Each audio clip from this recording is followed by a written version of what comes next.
Ladies and gentlemen, what's up? Before we get into Monday's episode, let's briefly talk about the sponsors that allow me to bring you the podcast. This episode of the podcast is brought to you by ShipStation. Let's say you have started your own online store. You're doing what you love. You're selling products that people want, and orders are starting to come in fast. Now here's the hard part, shipping those products out. Now luckily, ShipStation makes it easy. With ShipStation, it's simple to import, manage, and ship your orders out fast for a lot less money. It is no wonder that ShipStation is the #1 shipping software for e-commerce sellers with more 5-star reviews than anybody else. You can import orders from any sales channel. You can ship with any carrier using your deeply discounted rates and automate just about any shipping task. You spend a lot less time on shipping and a lot more time growing your business. Now, if you've ever bought something from the podcast store, guess what? You've been a part of the ShipStation ecosystem, and I cannot even begin to tell you how much time it has saved me. Whether it's through bulk orders or filtering by item line or item name, quantity, SKU, whatever it may be, it is what allows me to get people products out the door very quickly. So no matter what you're selling, Amazon, Etsy, it's your own website, it doesn't matter. ShipStation is going to funnel all your orders into one simple interface that you can manage from anywhere, even on your cell phone.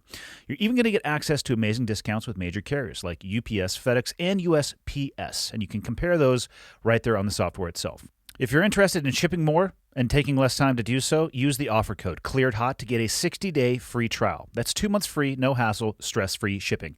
Just go to ShipStation.com, click on the microphone at the top of the page, and type in ClearedHot, all caps, one word. That is ShipStation.com, offer code ClearedHot. Today's episode is also brought to you by Helix Sleep.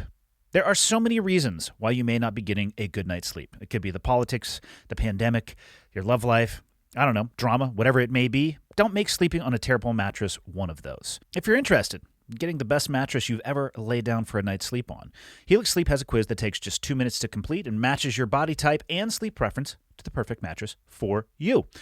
Everybody's unique. Of course, Helix knows that, so they have several different mattress models to choose from. Soft, medium, firm.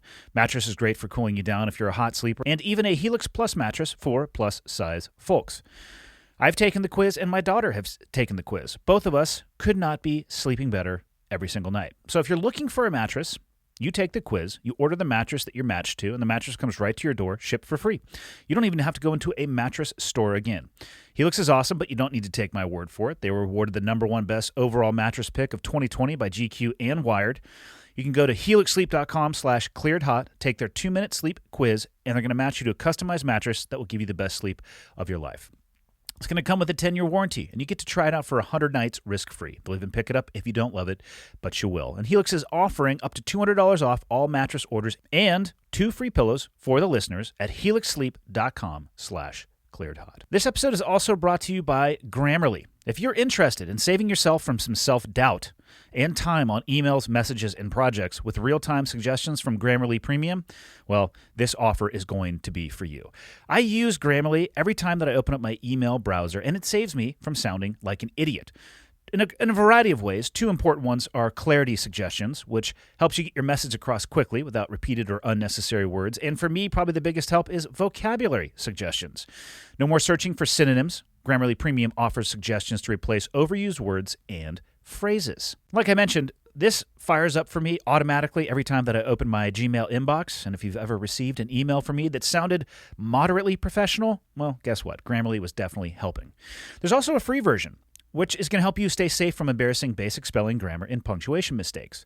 Now, again, the premium advanced time-saving features that you're going to get if you decide to level up are going to streamline your workload with seamless integration into Microsoft Office, your internet browser, your phone, and more. And you can close all those thesaurus tabs and save the research time with vocabulary suggestions for more compelling word choices and get straight to the point with the clarity suggestions that eliminate unnecessary or redundant words and phrases. Cut down on editing time and write more confidently with Grammarly Premium. You get 20% off Grammarly Premium by signing up at Grammarly.com/clearedhot. That's 20% off at GRAMMARLY.com/clearedhot.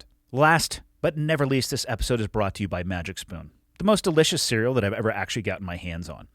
So if you're looking for something delicious, but you don't want to eat something with all the bad stuff, you need to check out Magic Spoon. It saves me at snack time as well.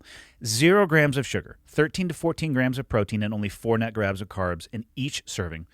Only 140 calories per serving. It's keto-friendly, gluten-free, grain-free, soy-free, and low-carb. And they have a build-your-own box. Available flavors to build your very own custom bundle are cocoa, fruity, frosted, peanut butter, blueberry, cinnamon, cookies and cream, and maple waffle. Yes, they just brought back 2 super popular flavors, cookies and cream and maple waffle, permanently. When these flavors were first introduced for a limited time, they sold out extremely quickly. So now is your chance to get your hands on them if you missed out before. Spoiler pro tip, I highly recommend mix and match. As an example, blueberry and peanut butter. You're welcome. Go to magicspoon.com/clearedhot to grab a custom bundle of cereal and try it today. And be sure to use the promo code clearedhot at checkout to save $5 off your order. Magic Spoon is confident, so confident, in fact, in their product that it's backed with a 100% happiness guarantee. So if you don't like it for any reason, they'll refund your money. No questions asked. Remember, get your next delicious bowl of guilt-free cereal at magicspoon.com/clearedhot and use the code clearedhot to save $5 off. That's it, ladies and gentlemen. Let's get into our guest today. Blair Dell has over 2 decades of experience in special operations medicine as a member of Marine Reconnaissance and Marine Special Operations Command through 4 combat tours to Iraq and Afghanistan. He has taught both medicine and tactics around the world and has extensive experience orienting topics towards what is most relevant to his students. After retiring as a senior chief in the U.S. Navy in 2016, he now volunteers as a member of the Washington State Patrol SWAT team, started a company, 813 Consulting LLC, where he provides research and business development, speaks on and trains operational medicine, as well as leadership and resiliency. I was introduced to Mr. Dell through my good friend, returning podcast guest and fuckboy, Nelson Grant, who actually met him while going through a medical course at one of the Mountain State Tactical Officer Association courses here in Montana. He had amazing things to say about the training and about Blair himself. So you know what? I said, hey, we have to have him on because this type of stuff is incredibly important to me. Not only the equipment, but the knowledge and the headspace and how to tie it all together. So I'm going to shut up now. Episode 197 with Blair Dell and Nelson Grant. Enjoy. Okay, got the red smoke. Gun run, north or south, west of the smoke, west of the smoke. Okay, copy, west of the smoke. I'm looking at danger close now. Come on with it, baby, give it to me, I need it. Get cleared hot. Copy, cleared hot. So you had a legendary motorcycle ride on the way here. First off, let's take a depth of judgment of your character. What type of bike do you ride? Run a 2020 Indian Chieftain Dark Horse. Okay. It's murdered out. Looks pretty sweet. That's what I'm saying. I mean, Yeah. he could have said like a Vespa, and I would have said we're done here. You know? I would have left myself. Yeah, Vespa with well, if you just said Vespa with a cannonball helmet, and like a set of World War II aviator goggles. At least you're owning it then. You're owning it, and it just probably just defines who you are. Yeah, but we're not there. No. And you guys were in Sturgis Yes. together? Sort of. Yeah, He for a rolled little bit. through, for a couple days. Before we get into this, tell me a little bit about Sturgis. One, I've had motorcycles for a while now. I like riding motorcycles. You and I have done some dual sport stuff, which it looks like the weather. I'll be gone all next week, but the weather looks spectacular. We should get back out there. Yeah. I did not realize how passionate people are about Sturgis. I've never been. And then I saw in the news they were expecting 1 million people. Oh, yeah. Yeah, just under that, I think they did. What the fuck are you guys doing there? Why do people? What is Sturgis all about? I am capitalizing on the 1 million people that get there. I'm there to work. I run a security team at One Eye Jack Saloon, a bar there. But, man, it started with military guys way back in the day, right? Yeah. They Did were it all really? across the country. They Yep. wanted to link up to ride motorcycles. And It's just about center point in the United States, so people can come from anywhere. the And geography worked out well. it's gorgeous. You got the Badlands there. You got all the Custer Park and everything else. But I think just from the couple years I've been going, there's really two. I hate breaking it down to 2 types of people type deal, but a lot of people come for the party, Yep. and that's he capitalizes on. And then the others, the philosophy was read to me from my uncle who took me the first time is you're about ready to meet 500,000 or more friends you never knew you had. You get out there and you're out there for the rides. The rides there are epic. I mean, are we talking just a fireworm of motorcycles that stretches for miles? Yes. South Dakota knows they know which side their bread's buttered on. They got street sweepers coming through. It's pristine road, Really? Dude, gorgeous areas. I mean, it's a biker's paradise. Who's leading the rides? That's just it. Nobody. You go out and do what you want to do. It's I rode for the first time this year, four different days. Yeah. And this was my 14th year, but I've been working the whole time. I feel like when you say that you rode, you were on the back of another man's bike 100%. with your hands in his pockets. 100%. But the view is great. I could look around. I mean, doesn't that immediately go to your Yeah. knowing Nelson the way that I'm sure we both do? That's what I think of. Dude, the good thing is when you're not driving, you can stare at the goats on the side of the road. Yeah. Sure. No, but it was insane. Unlike up here with potholes and the frost eaves, down there it's just like black, Awesome. black What did you say? Potholes and what? frost eaves. What's a frost eve? Heave. Heave. It's just basically when in the winter when it freezes, Yep. the ground freezes, it like heaves Expansive up. contraction. Yep. Yep. And so it creates a speed bump across the road. I just assumed that the Montana Department of whoever handles the roads kind of sucks. I didn't know. After what I went through yesterday, I will buy that. Oh yeah, There are some places where if you're not paying attention, if you hit that pothole dead center, you might be going over the bars. Or you get what I got yesterday, freaking no warnings whatsoever other than be prepared to stop, pilot cars coming. They just decided to pull out a 6-mile stretch of road and rip it down to ankle-deep mud. Ooh, And that's fun on slicks. would not have been good even in a dirt bike. The only reason I made it is because I had no other choice. If I'd have dumped it, I would have never gotten back up. I went through 2 stretches of 6 miles out on Highway 200 where basically tripoding my leg over on the side and skiing. Wow. Yeah, that's gnarly. Yeah, that was less than awesome. He texts me in the morning. He's like, "What, on the east side of the state?" I'm like, "Okay, 7 hours tops." Well, should have been. At like 7 at night, I'm like, "Dude, where you at? What's your ETA?" He's like, "It's looking like 11 if it's not snowing over the pass." And that's what he did. He stayed on the east side. Yeah. Montana weather is awesome. If you don't like it, you can wait about 5 minutes. It was in the high 90s last week. Yeah, I believe Welcome it. to the fucking show. But that's true I love motorcycle riding. Yeah. I loved it. No, I mean, any day on 2 wheels is better. Yeah. Even with as infamous as yesterday was, that's just part of the gig. I'm on the tail end of a almost 8,000-mile trip right now, and That's awesome. All two-wheel. all 2-wheel. He looked haggard when he rolled in the driveway today. Well, for people who don't ride motorcycles, I don't know if they. Obviously, it's fun. It's a great way to experience driving, the scenery, but it does take more of a toll on your body than riding in a car. Like 8,000 miles on a bike, man. Most people at about 200 miles into their day, they're like, "I'm good. I'd like to get off of this now." Yeah. I'm just getting warmed up. Yeah. That was I needed that. It was almost a journey for myself too, but it was also with work, so I was able to do a lot of projects and stuff and things I'm sure we'll get to. But at the end of the day, I was kind of needed to, as part of I'm 5 years out of the service and had gotten a little complacent. Yep. I needed to push myself. I didn't know if I could do 8,000 miles. I'd never done it, and I mean, I think you could do 9. well, one way to find out. Yeah, at the bar, a lot of guys asked me down in Sturgis, they're like, "So what, like that come for the party you were talking Yeah. about?" So hold on, I was going to ask. So you ride during the day, I'm assuming most people, and then I think there might be some beverages at night, which is where your world comes Oh into yeah. play. Yeah. Oh yeah, they tap into those guys. Some folks, I mean, like they go out all the way out to Montana and everything else, and some of these day trips are huge, so they Yeah. get home and sleep too. Yeah. There's some good riders. But the dudes that are there partying, capitalizing on that, they buy their first like leather jacket there, Yeah. wear it to the bar at night, but they don't have a bike. Are you joking? No, I'm serious. There's definitely that. And this year was even worse. I saw more Priuses than had any right to be at that yeah, place. yeah. But they get the patch that says "I rode mine." Yeah. Because that's you don't trailer your bike to Sturgis, you ride it. But- Regardless of where you live? Yeah, that's Okay. the idea. But it doesn't always happen. No. But a guy asked me, he's like, "So what's the deal with all this motorcycle stuff?" And I'm like, "Well, like you're connected." And so I tell this story. This is hilarious. Last year when I was setting my trail cams, I took my dual sport down to where I hunt. Yep. And I'm going over this dirt mountain road, and I come up to a stop sign. It's a T intersection, and like there's nobody for miles. I stop, and I had music going in my helmet. So take my glove off to switch the channel, switch a different artist there.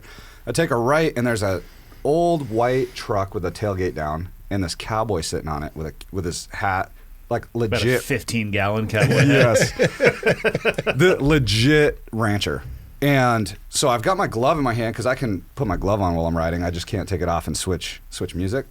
Do you know they So- make gloves now that you can actually touch the Yeah, screens? these are nice climb gloves, but I think I use them. They're my snowmobile gloves. so. Yeah, no, I'm just letting So you know anyway, that technology has advanced over So the I years. have, I'm pinching the glove in my left hand, cruising down the road, and I look over, and there's that cowboy, and he's unstringing a fly rod. So he just got done fly fishing, and I can see he's sitting on the tailgate, and he waves at me, and instinctively I wave back, and when I do, the air catches the glove and pops it out of my hand, and I'm like, dang it.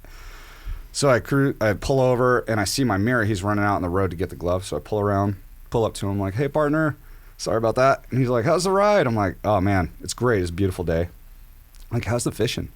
And he just looked at me and smiled, and he held his arm out, motion mid-bicep. He goes, I just caught the biggest brown trout of my life in that little hole. Wow. And I go, what?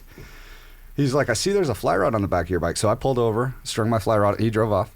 And I caught not that big of a brown trout, but second cast in with a hopper. Boom. And I'm like, just smiled. I'm like, that's motorcycle riding. Yep. Like, thank God for Tyler Childers, and thank God for hungry trout and honest cowboys. So how long have you been back? 2-3 days? Yeah, not very. 3 days, 4 days, something like that. What was the goofiest shit you had to deal with? In your goofiest/worst, or maybe stands out the most from your 2021 Sturgis journey? I would say a big bar fight in our bar with some outlaw motorcycle gang members and some barback staff, not security staff, didn't realize that these were all two biker gangs going at it, and jumped in the middle and got scratched up a little bit. Yeah, there was some stitches, some super glue. The rings they wear don't necessarily keep your skin together very well. Yeah. So probably almost by design. yeah, yeah.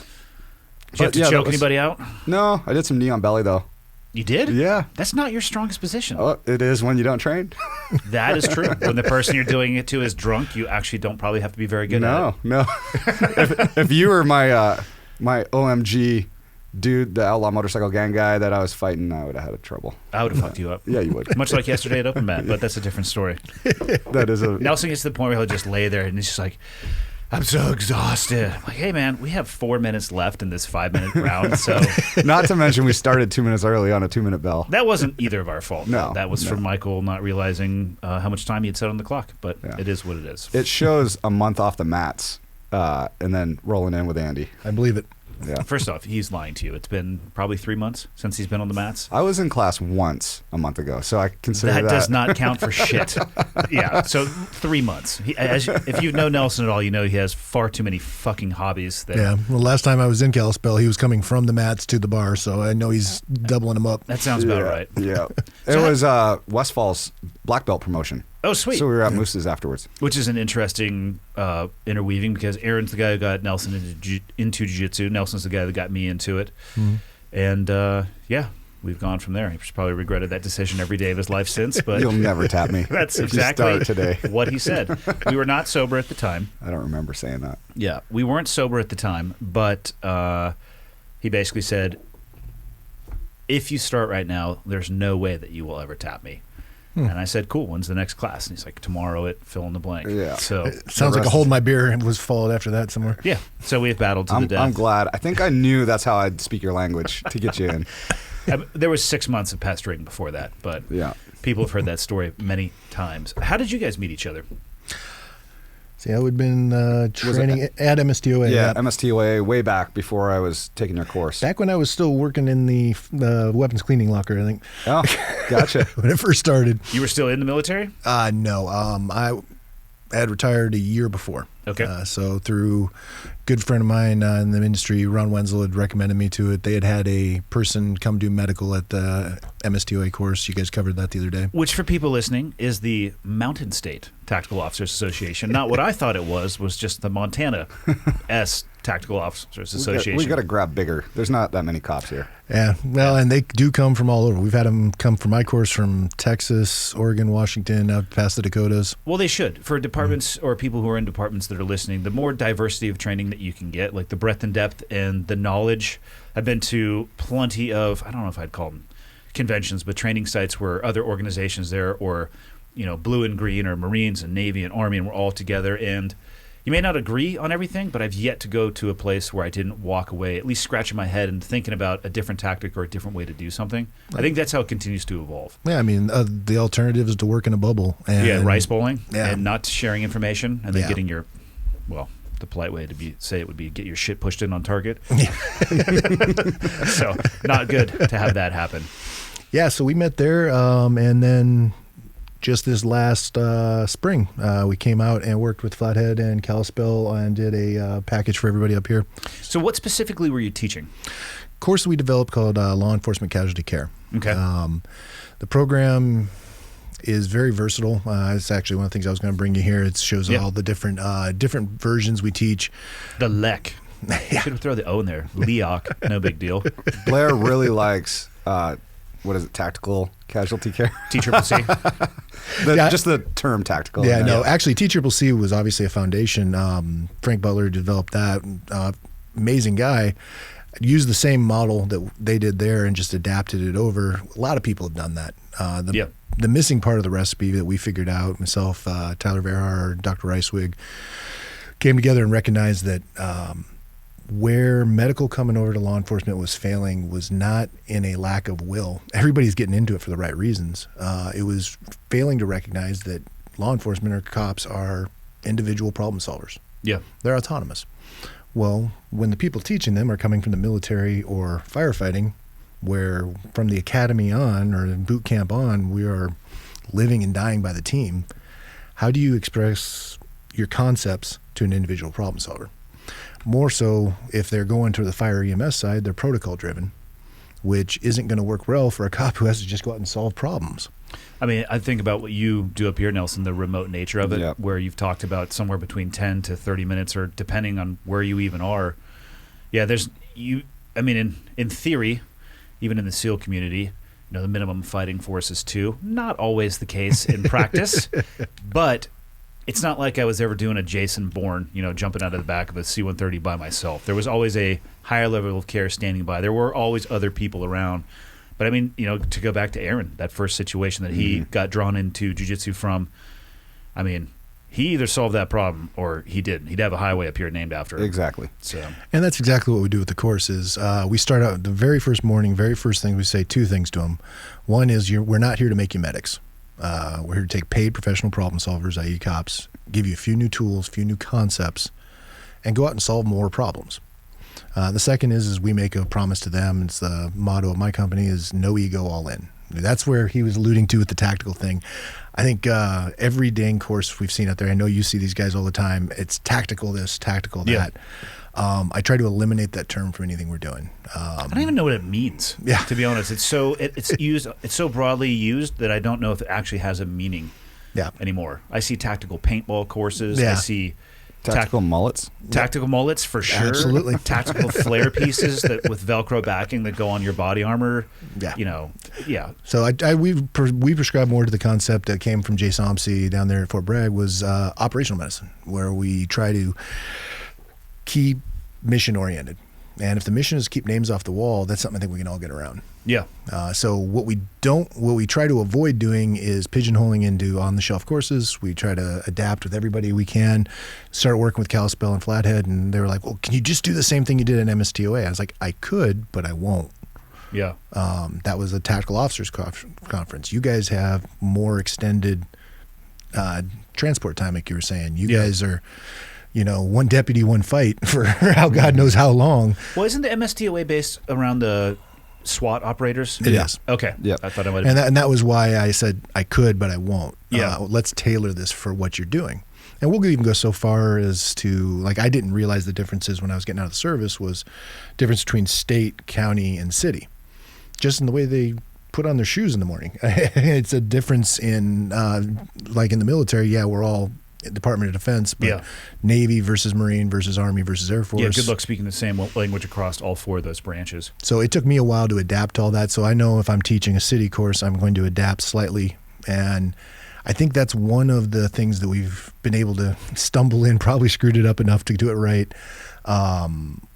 We tailor the course to the students. We don't pigeonhole the students to a set curriculum. Yeah. Where do you start them? Like when you came up and were working in the Flathead Valley, where did you start? A little bit of shock and awe. That's we. So you go with an attention grabber. Yeah, I mean, honestly, for every one day we have unless we're doing a 4-day package, we try to keep the amount of time in the classroom under 50 minutes. Everything else is out hands-on. Yeah. And one of the first things we do is dynamic tourniquet drill, where I despise in medical courses you've probably been to, this is a tourniquet. in the nice, calm classroom. Yeah. We were all going to put them on together. Now, let's go out. Let's start shooting at each other. Let's get into a vehicle. Let's do these different environments that are more likely to what you're going to do. Yeah. And whether you've seen a tourniquet or not in your life, rather you figure it out now in the environment you will, get that more robust first power of primacy and learning when you first learn it than in a calm environment. So that's what I mean by shock and awe, is just trying to get them to, with the limited amount of time I have, maximize every second. I don't believe we've had a course yet where someone said, yeah, I was bored. Yeah. And that's one of the big things that we try to avoid. The other, It's funny how when you put a sim mask on, guys forget things.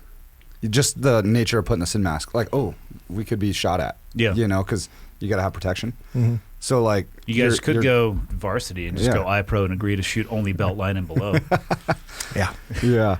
Calf But shots will drop you like a fucking sniper shot to the throwing chest. tourniquets on under fire. I mean, that you figure out your fail points. Yeah. Yeah. Well, there's always a gap between conceptual and practical. I mean, like you're saying, you could talk about it. A tourniquet is not complicated. I mean, No. it's a tightening device that restricts or prevents blood flow. And if you had two hands to put it on, that's great. In an environment that's well lit, that's amazing. And there's no blood everywhere, and you're not wearing gloves, and you're not having the worst day of your life. Yeah, and you're trying to do it at a car wreck that you have maybe limited ability to remove somebody from. You're trying to save their life in the moment and problem solve later. That's all great.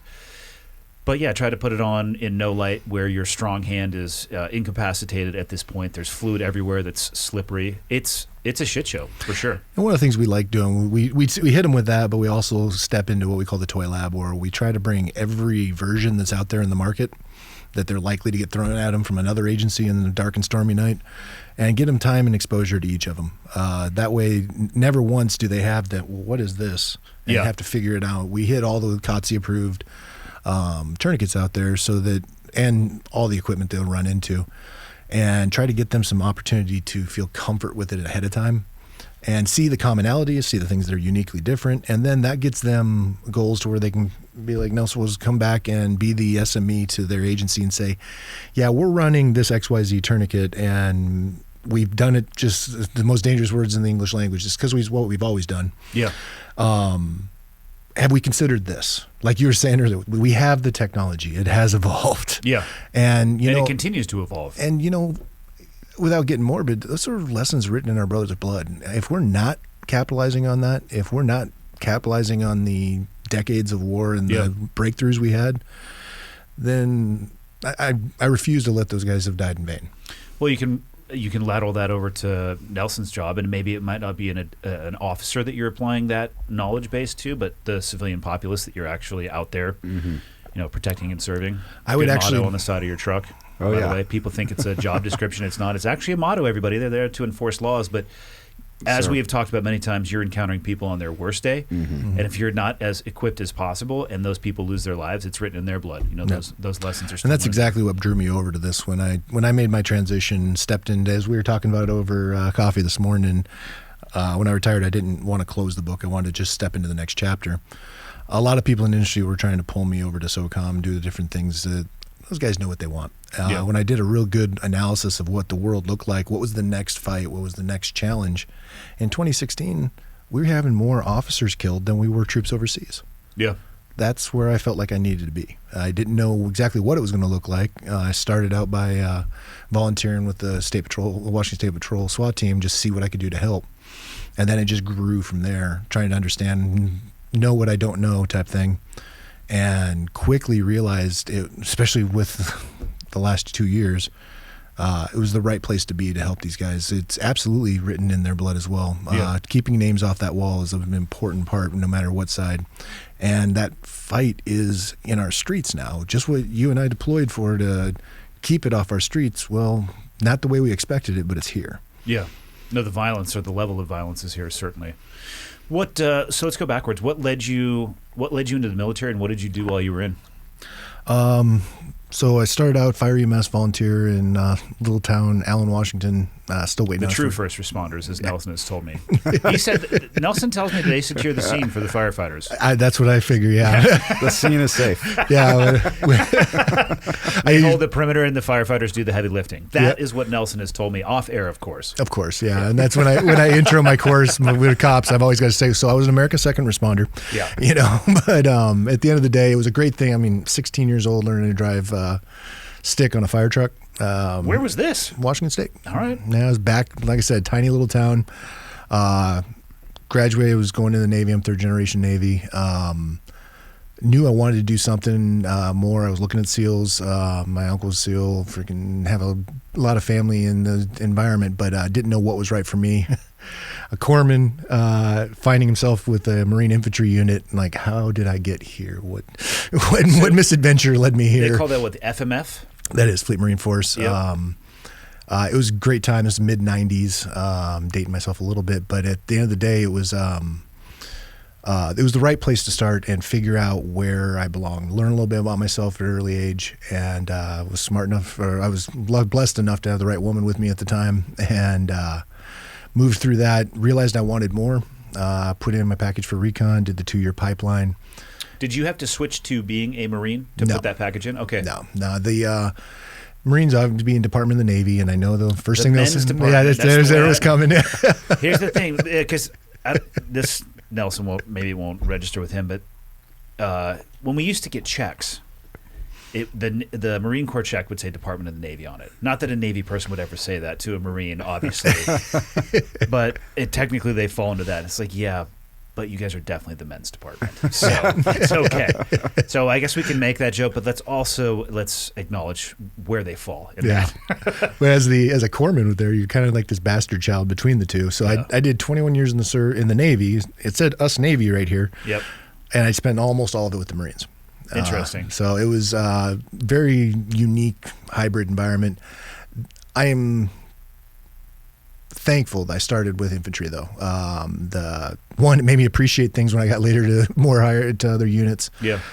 But something about being in 2nd Battalion, 1st Marines in 1996 gave me perspective on what we're dealing with right now with all the race relations. There is no such thing as a race issue in a Marine infantry platoon. You are either green or a shade of green. Yeah. And if there is an issue, they work it out. And by that, people, I mean, beat the fuck out of each other until there's not an issue anymore. What I love, too, is you have a guy, some Arcadian, bell bottom or bib overall with a cowboy hat and a possum on the curtain. Stuffed possum his grandma stuffed for him. Sitting there listening to Johnny Reb, and his roommate walks in, darkest prior gangbanger from Atlanta you've ever seen in your life, and the expletives and racial slurs that these two would throw at each other would curl the hairs of any podcast out there right now. It would, let's just say the cancel culture would come out. Exactly. But the thing is they were best of friends. Yeah. And they had just sorted that out, but they did it by confronting it. Yeah. Yeah, I mean, they didn't sweep it under a rug, for sure. No, they knew they had their own baggage, and they realized it was going to get in the way of the mission, and that's where everything stopped. And I loved the idea of, Steph Daddy Sarns and some of the guys we had that would not allow any discourse in that regard. You either sorted it out one way or another, and we got out and did the job. Yeah. So that was a great starting point and platform. Moved on, went to Marine Reconnaissance. Like I said, did the 2-year pipeline. It was a very interesting way, as you were alluding to. I didn't have to join the Marines, but it is a requirement to become a SARC or Special Amphibious Reconnaissance Corpsman to go to every course they do and then your medical course. Oh, wow. So that's why it's 2 years. Got out, did 2 tours with them in Fallujah. Yep. And then went back to finish some more training to get my independent credentials, and then went to Navy dive school as an instructor at the Marine Combat Dive, and then we stood up a diving medical division. Oh, wow. So you're talking trauma medicine, the hyperbolic, all of the pressure related stuff that comes to diving. Yeah, it's fascinating stuff. You know how it makes it easy though? Just stay out of the water. Just stay out of the water. Tyler would love that. Yeah, I mean, I can give you some don't hold your breath when you ascend, and also just don't go in the water in the first place. You'll never end up in a hyperbaric chamber. Yeah, that's the one guarantee. It's like Travis's thing with Well, I don't want to be in an avalanche, so I'm not going to go up to the mountain when it's skiing, when it's just snow up there. And also, I don't want to be eaten by a bear, so I'm staying in my house. Technically, objectively, I have a hard time arguing against that. I mean, you might miss out on some life experience, but it is a correct statement. Yeah.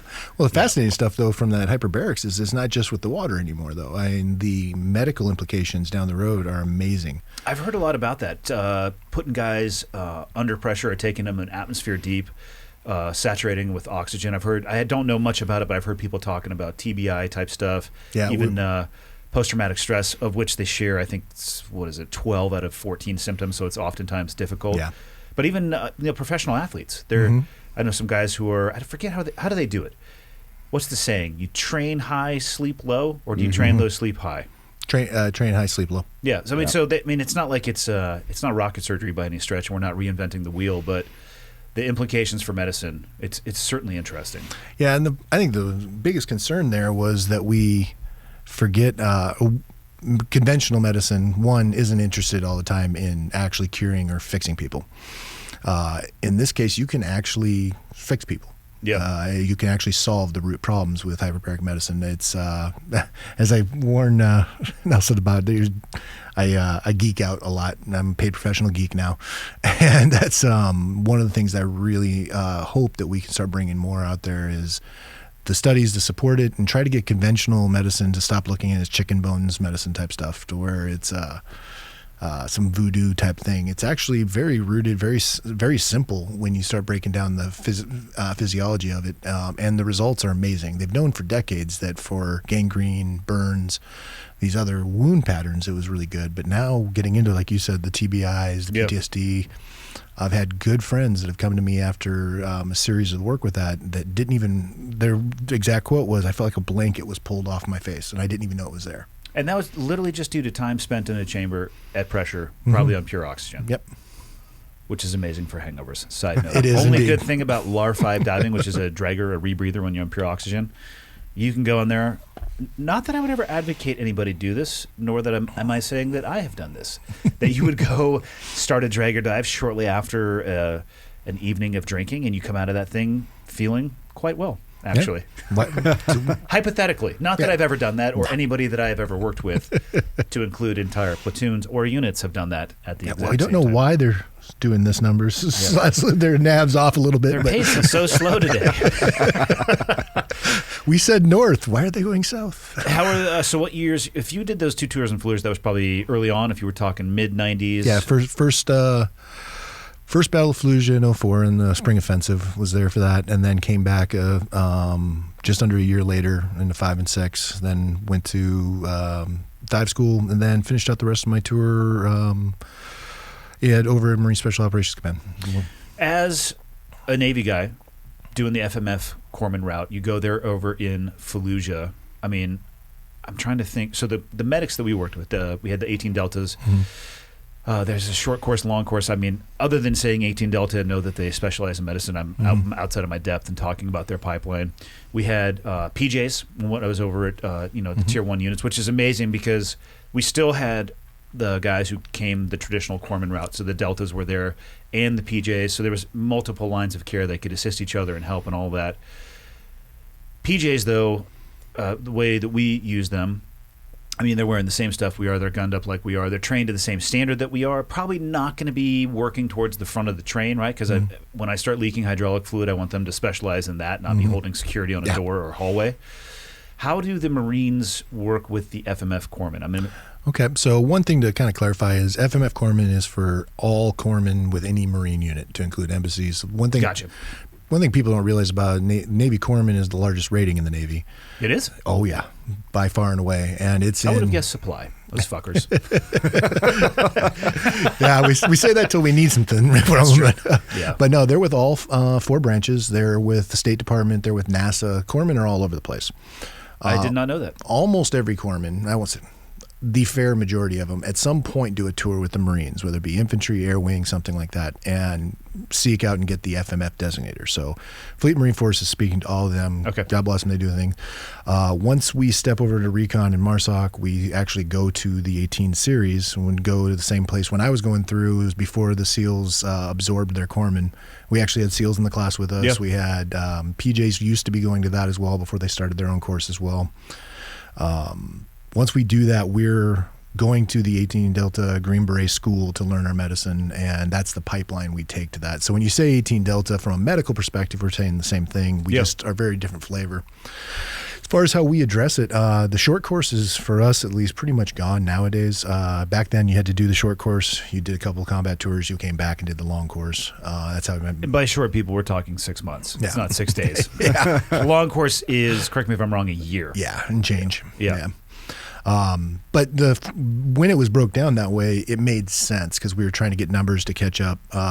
Short course gave you everything you needed. Long course gave you everything you wanted. That's where you got your surgical, your veterinary, your orthopedics. I mean, a long course graduate can basically, the goal is to be able to work unsustained, unsupported on a critical ill patient for 7 days in a jungle with nothing but what came with you. Holy shit. Yeah. And that's something I've carried over working with law enforcement is we start trying to talk about what's our goal. Well, we got to put a metric to it. And that's where we, like for our basic kits and training, we want to be able to sustain either our partner or a civilian for 30 minutes, 45 minutes, 1 to 2 casualties. We got to put metrics to it. If we don't, we get an overinflated sense of what we can actually pull off. And that's what happened with me over there. Was I somehow got a dark cloud over me right around 1996 that followed me until about 2010, and just had a disproportionate enough amount of weird things happen. And I'm going to need some examples of those. Large scale events. So like over 140 casualties in one event with 4 medics in Iraq. And then, Fuck. Yeah, that's exactly what I said. Were you there? Assuming an explosion, probably? That was AC-130. Chased some Mujahideen into a place and things went bad. Oh boy. But another crazy was in 96. We had 72 Marines go down in the desert with not dysentery. It was food poisoning that looked a lot like dysentery. Literally a shitty situation. And if you're the only medic for it, you got all these guys and you're fighting the rumblies yourself. How do you keep them from dehydrating out? That's a large scale event. I hesitate the word mass casualty. I think it creates big red buttons that people freak out. But at the end of the day, those are examples of just strange stuff that happened. That admittedly, I made a lot of mistakes. I always joke. We were joking about this morning. I start out most of my courses with, so by the end of this week or this day, you'll probably think I was the worst medic ever because my stories don't start with, there I was knee deep in hand grenade pins. They start with, so I screwed this up really bad. Yeah. And hopefully this is what you can take from it. That's how people learn, though. The hand grenade pin stories are entertainment. They're not very educational most often. They might grab people's attention, but I don't know if they can take anything from it that might change the trajectory of the next person that you roll up on. Yeah, so I really fight never to do those, especially in the training environment, despite getting dragged there a few times. So in Fallujah, when you're there with the Marines, are you just another moving piece? Do they try to make sure that you, not necessarily, I'm trying to think of the way that I would describe it when it came to the augments that we would use. And I'm not saying that they would frame you guys in terms of the augment, but we would try to keep them, I want them to have their superpowers available when we need those superpowers. So an attempt to keep them, if we're clearing a compound, they're probably not going to be on the initial entry team. They're not going to be on breach security. They'll be coming through and helping us pick up as we go. But there is an attempt to keep them away from the direct front because, like I said, I want their superpowers when I start leaking hydraulic fluid. See, that was one of the reasons I really was gravitated to Recon and then MARSOC is it's the other way around. It's one of the last meritocracies. So you're just right there in the train. Yeah, that's what I was curious about. Yeah, my last tour in 12, I was a ground force commander. Doesn't matter if you're blue, green, what happens. Yeah. It's can you do the job or can't you? That tour, I was my secondary job was a machine gunner. Try carrying a med gear and all your belt ammo. I support it though. Yeah, it was. I believe Jocko would call that a dichotomy. Actually, you have things that can hurt and things that can help. Actually, I think my wife nailed it right when we were finishing up the pipeline. We were all excited, and there's 5 of us that went through the pipeline together or survived the pipeline together. And we're sitting down at a dinner, and we're all excited. And she's just listening to these stories because I've been gone for 2 years, basically. And she went out and had a kid, a kid and everything else. And when we're kind of reuniting, she's listening to these stories like it's another person. She's like, y'all are bipolar. You got like some schizo things going on here. I mean, on one hand, you're talking about these capabilities to, reinforce, take over, rearrange real estate and take over the world. And on the other, you're talking about healing people. Yeah. It's like, is what it is. Why can't you have a passion for both? Yeah. I don't see one as mutually exclusive to the other. I'm not saying it's not a complex way to live your life, but I think it's possible and rewarding. Okay, so you're over there in Fallujah. You're probably just out there slugging it out with the Marines, just like everybody else is. Actually, I was with 1st Recon Battalion at the time, and we were given a classic economy of force mission after the April 7th ambush, which we were arguably combat ineffective afterwards. That's that one, the History Channel thing you were talking about. I'm not familiar with that, actually, if you want to unpack it a little bit. So, yeah, actually, History Channel did a Warfighters documentary on it. It was April 7th, 2004. It's right at the opening onset. Up prior to that, 1st Recon's mission was, I know this sounds goofy, but it was one of the purest Recon missions I ever had, was go fix the maps. Up until that point, Fallujah had been this little hot potato out in the Sunni Triangle. Nobody even really realized what it was yet. Yeah. So unit to unit, their S2 unit weren't making the maps correct. It seems like singing off of different sheets of music because they were all ripping through the roads 100 vehicles at a time at 100 miles an hour. Yeah. How do you stop and say, "Oh no, that building has 3 windows"? Or the little things like, well, that's exactly what Recon's purest mission is to go out and be the eyes and ears of the commander. To reconnoiter, if you will. Haven't been. It's kind of in the name. Yeah. I mean, it's actually amphibious reconnaissance. We kind of screwed that part up. But nobody wants to do the amphibious part of recon. Trust me. As somebody who comes from a maritime special operations force. I love that part of it, actually. What is wrong with you? The list is long and distinguished. Yeah. Did they ever make you guys do like beach surveys where you're doing lead line? Our selection was right down there in Coronado. Oh, God. So I stayed to say that the barracks right there by you guys. Yeah, your primary weapon was a piece of plexiglass on your wrist with a grease pencil and a line with fathom marks and a lead weight. The knotted 550 cord. Out there for hours. Surveying a beach that, let me just tell you, has been surveyed since the 1970s. They didn't need another one. I was just looking for it online. I wanted to find that. Oh, God. But I digress. Yeah, so they got highlighted in that one show. Bottom line, we were taking our up until then we were doing this classic recon mission, which was amazing. They just turned us loose. I'm not saying we didn't have ROEs or anything like that, but it was.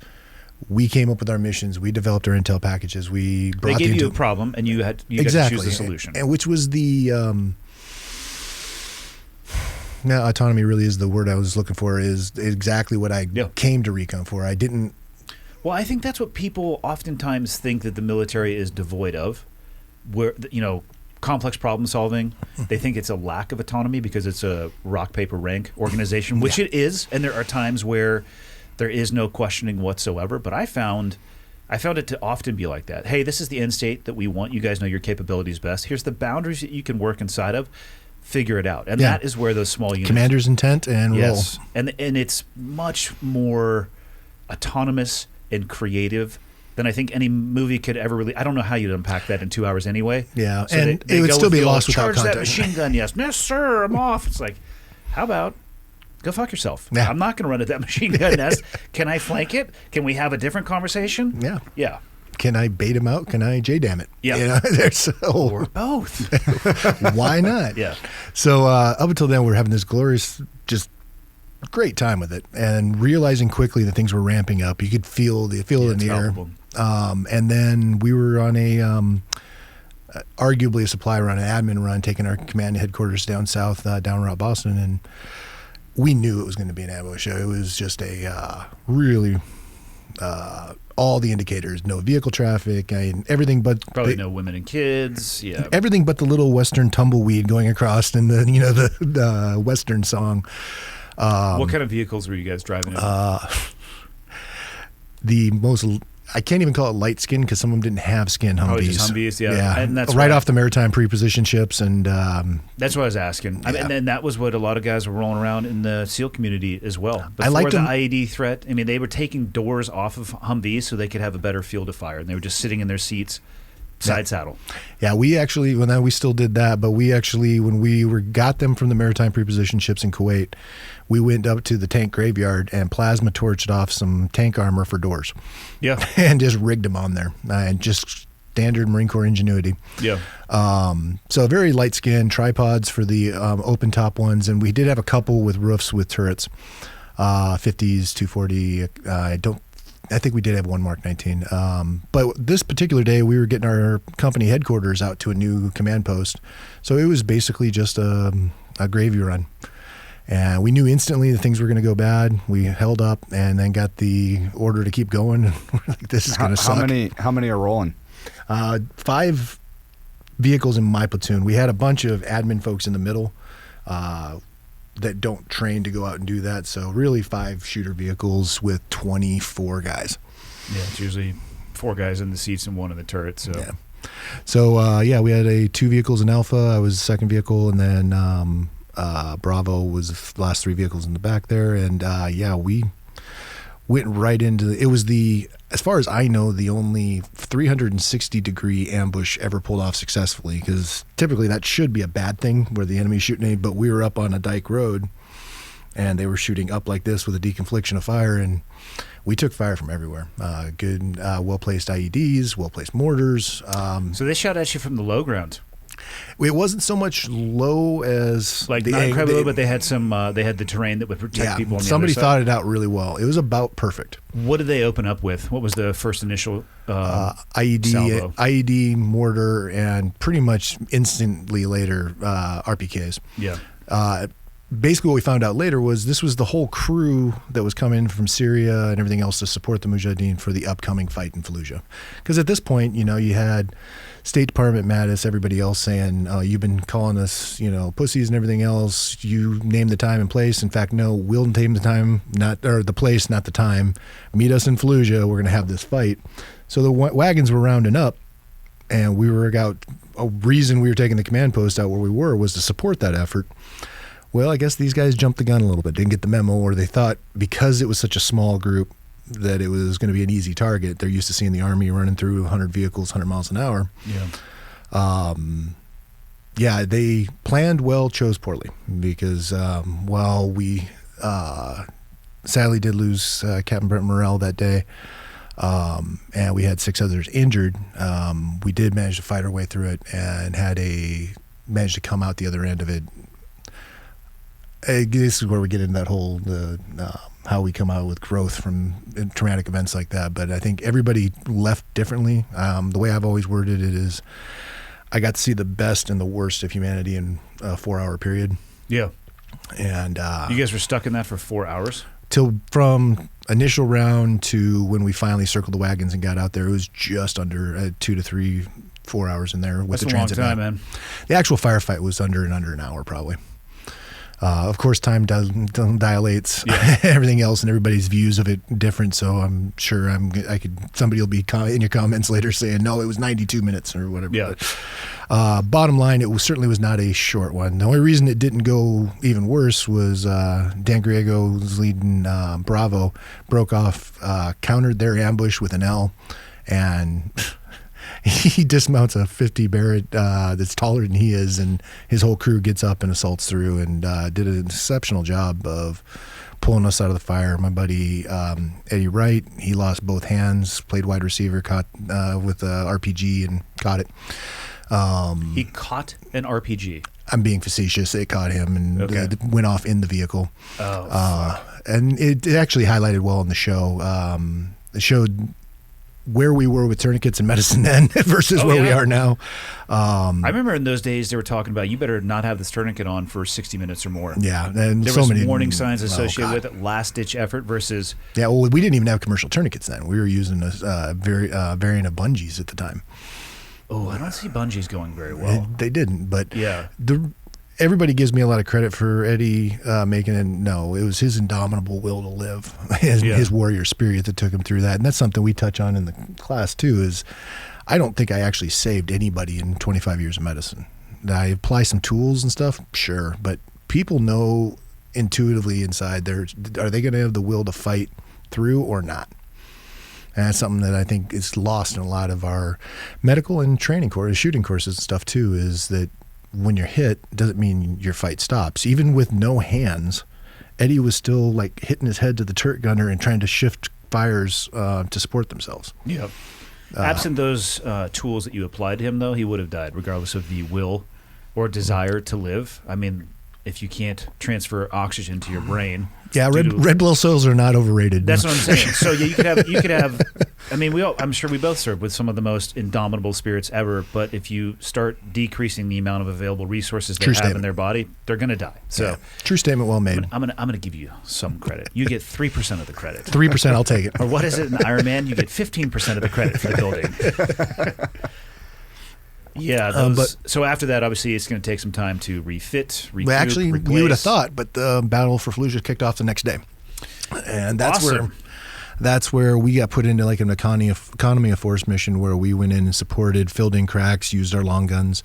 At one point, we were parked on a tank that got an M1A1 that got stuck in the mud, and there's like, hey, this is a national asset. You guys are undersupplied, and anyways, so why don't you go take a look at this. This is after we've been in the city. Things were dying down a little bit. Well, in typical fashion, we're not going to not do recon stuff. So we started looking around, and next thing you know, we're balling up money men that were coming around and everything else. So we just turned it into a base of operations. I would have driven that thing. Good luck. It was all the way down to the turret in mud. I mean, I would have tried. We might have poked around it. Yeah. But that was a Wild Wild West tour. Fallujah in 04 was just nuts. How much did the medicine or your techniques that you were using on the ground change from the beginning of that to the end? Because in my experience, shit was changing rapidly. Absolutely.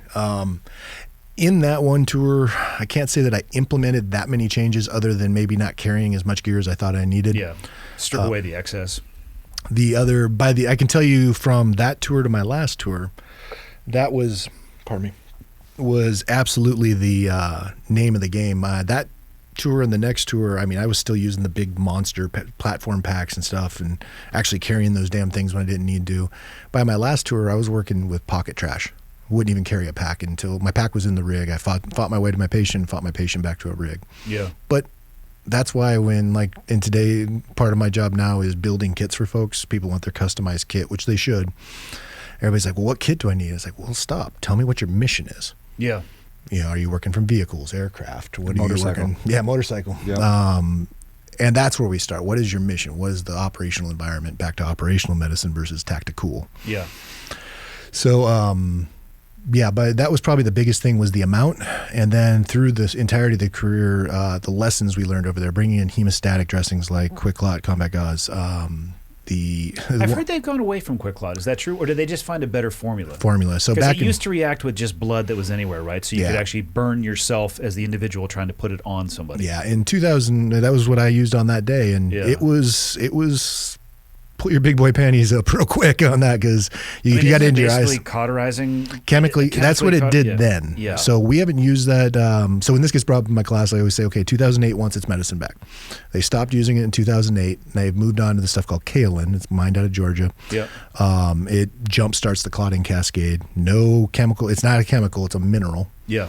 And it works exceptionally well. So where basically if I were to use your T-shirt, I could fix a femoral bleed on him in with your T-shirt cotton, take anywhere from 12 to 20 minutes with 5 pounds per square inch of pressure. With Quick Clot, 3 minutes, and it's a more robust clot. So, fair. Yeah, it's literally buying time. So we should test that on Nelson. You know what? I've got a knife. I will shoot him in the leg. There you go. All right. I don't have any medical stuff here in the room, so we'll have to fight him to my vehicle where I do have some medical stuff. Guys, I'm always down for a good story. Yeah, that would definitely be a drinking story later after we got out of jail. Just a grazing wound, just a little through and through. Make it really high so I can show the Oh, wound off. Jiminy, yeah. Yeah. So, and the other one that would have really saved some lives back then is junctional tourniquets. The SAM junctional tourniquet works, being able to shut down those bleeders, like in Black Hawk Down, the ones that the tourniquet, normal tourniquet won't work on. Being able to actually address those both upper and lower body effectively and in seconds and minutes versus a longer time. Yeah. What do you mean in Black Hawk Down? You mean the pants that they attempted to put that guy in? No, the guy that had the retracting femoral that came back up. He was like holding on to it with a hemostat, right? Or they were trying to get it. So the days of us having to creep up in there with hemostats are gone. We've got a device now that if it's, depending on where it is, you can go right to the growing or you can actually go to the umbilicus and shut everything down. You can put a tourniquet on from like the belly button down? It's called a tourniquet, but it's bigger device, and it's got these bladders that expand. Really? Yeah, and it's I can shut down right there at the descending aorta and shut down everything south. No kidding. And I can do that in 90 seconds. Wow. I mean, yeah, because you take a pelvis shot or something like that where you can't get a tourniquet around. I mean, yeah, or your classic Helmand Valley, Afghanistan bilateral amputee. Yeah. This would have saved a lot of red blood cells and lives as well. When did those start hitting the battlefield? Because I don't remember ever seeing those. But again, I also didn't specialize in that type of stuff, so they might have been there, and I could have been looking at it and not even known it. So I was working with the JPCs on that back. I remember it was out and being evaluated for widespread deployment in 2012. Okay. It had been developed, I want to say 2010. Guys that make it are the same ones, the SAM splints. Remember those little gray formula? Yeah. The same company does those. And, really? So that was post my time. I did my last tour in 2010 and was out in the middle of 2013. So, but it was what I liked about what they did is instead of trying to make the next big widget, they said, "What's killing people that we could fix?" And they went to the need, and they really nailed it. There's 6 versions of junctional tourniquets out there on the market right now. By far and away, that one's the best. Just out of curiosity, Nelson, does your department have any of those? No. Do you know of anybody in the Valley who does? I don't believe so. But Alert might have them. You know, like I don't know the medics what they have on their kits, but we were talking with them a little bit at the training. Yep. And the plan, as I understand it, is to grow the capability because they're not cheap. They're about $300. Well, and it usually trails. A lot of the battlefield medicine does and has found its way into law enforcement and first responders, but it's not overnight. I mean, there's typically there's trickle down. Typically there's a 10 to 15 year gap, and we're trying to shorten that. And that's a big part of what I'm trying to do right now. When I jumped out and wanted to work more with law enforcement than going back and work with SOCOM, because that's where the fight is, and I wanted to make sure that we were shortening that gap up and make it year or months versus decades. Yeah. So after those tours in Fallujah, it sounds like you transitioned a little bit over more towards the dive medicine side of the house. I did that for 3 years down there at NDSTC in Panama City. Watching people shit in a pool. It's pretty fun. Having done that many times, it's exciting. Might have been as the shark in the pool week, it might have helped cause a couple of those. But as my friend Jason Tushin puts it, it's inking. The students would ink. I'm like, God, that is so descriptive. Well, that's actually where the one he's heard me say is quite a bit is that's where you identify either the eye of the tiger like the movie or eye of the gerbil. Yeah. And I was listening to one of your casts there before from when you did your BUDS instructor time. It was surprisingly rewarding and developing for myself as an instructor. It was my most rewarding tour, and I was probably the most resistant to going there when I was given a few options that I could take. Where I was physically at the time, there wasn't any options. That's where I was going to go because that's what I could do. And by the end of it, actually not even by the end of it, it was a few years later on that I realized how impactful it had been. But it was certainly the most rewarding tour of the tours that I did while I was in. Yeah, it sets you up to be a better leader, public speaker. Probably arguably helped lead you to what you're doing now, being able to speak in front of people comfortably. Probably. Yeah, the forced podium time. At some point, you're like, I don't really care what I'm talking about. We're going to get through this. We're all humans, so just sit there, shut up, and absorb the information. Or don't. Scribble. Yeah. Doesn't matter to me. You think about how few people out there get past their fear of public speaking. Yeah. And nothing like being an instructor in a high quality environment. It was a great environment because they had to pretend like they were interested. Because I had punitive measures that weren't allowed in any other public speaking setting. I mean, I could just have just go do burpees until you die. Yeah, there is that. Yeah. So, or variety. You're now going to put on a set of twin 80 scuba tanks, and you're going to do wind sprints until I'm tired of watching you do it. Yep. Never been able to do that at a speech where I see people drifting off because it's so funny. Public speaking is hilarious. Every speech I give, there's always somebody who there is just like, just drifting off, and you'll catch them waking up and they'll look at you really intently and try all the stuff that they do, and then they're falling asleep again. I would just crush that butt, student.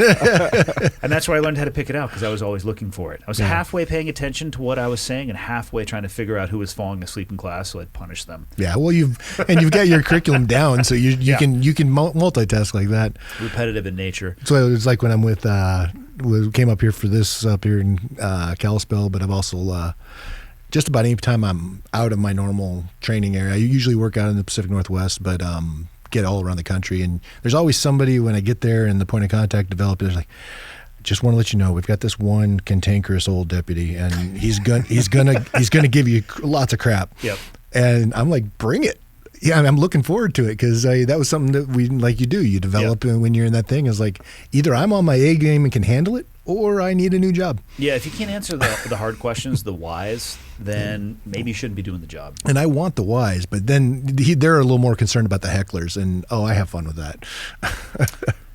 I don't mind the hecklers. I don't either. Nelson could tell you, I've been known to throw back a witty comment or two from time to time. Slightly barbed.